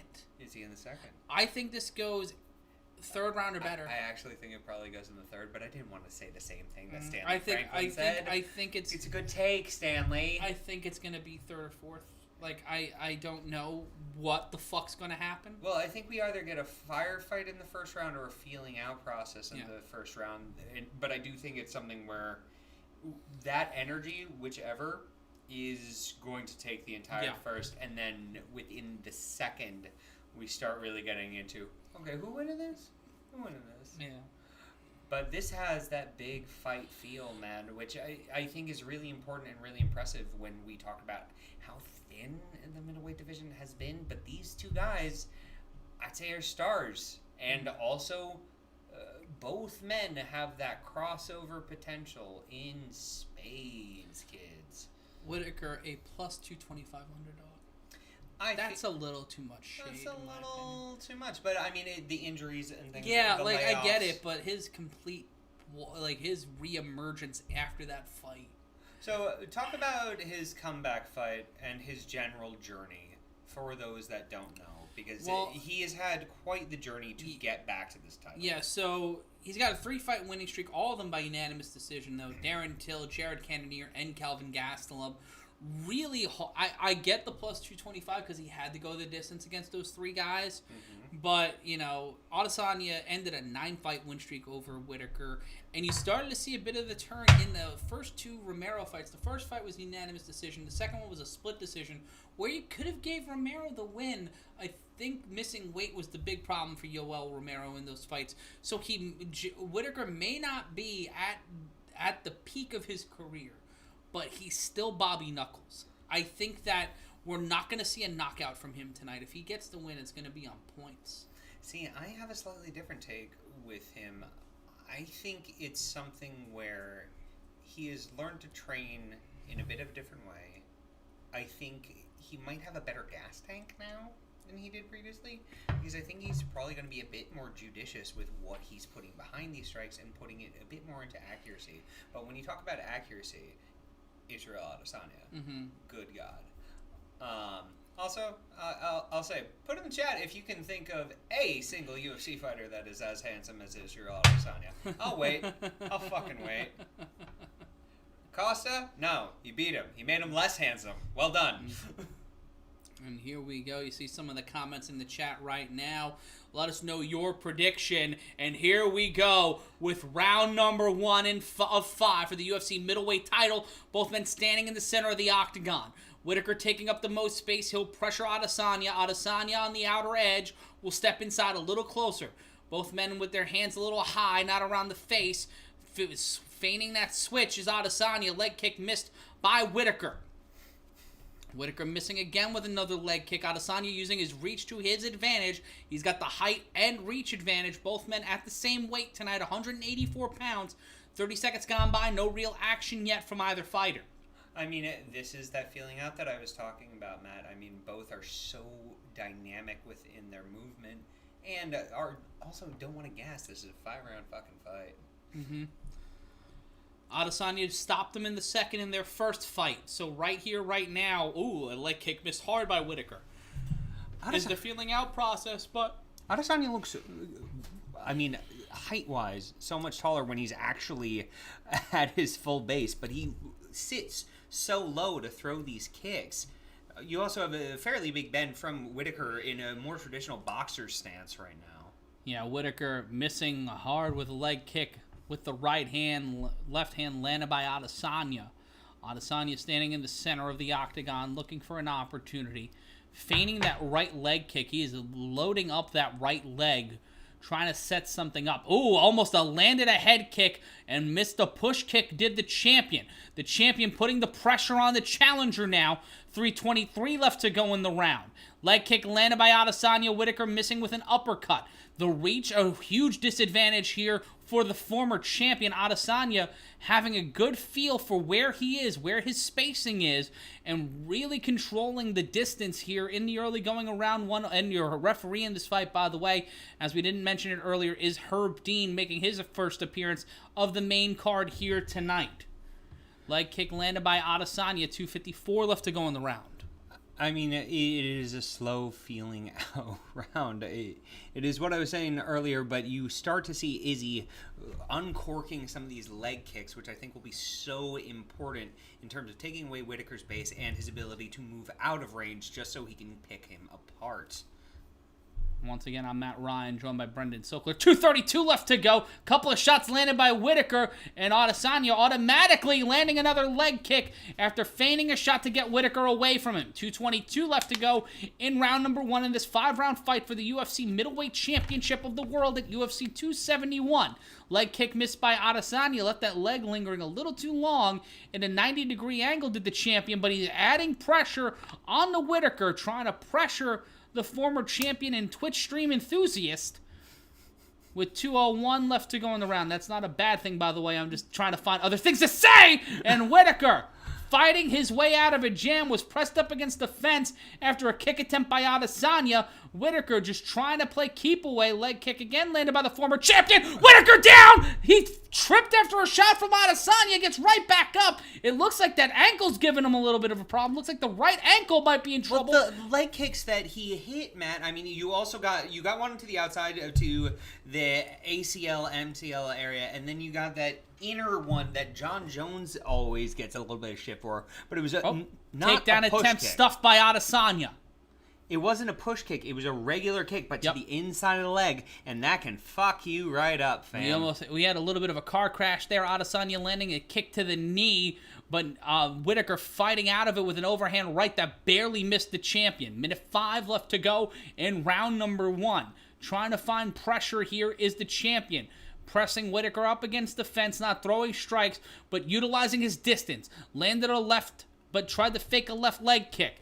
Leg kick that time, a right leg kick landed to the knee of the challenger. Under a minute now, 48 seconds left to go. Oof. A left uppercut landed by Adesanya.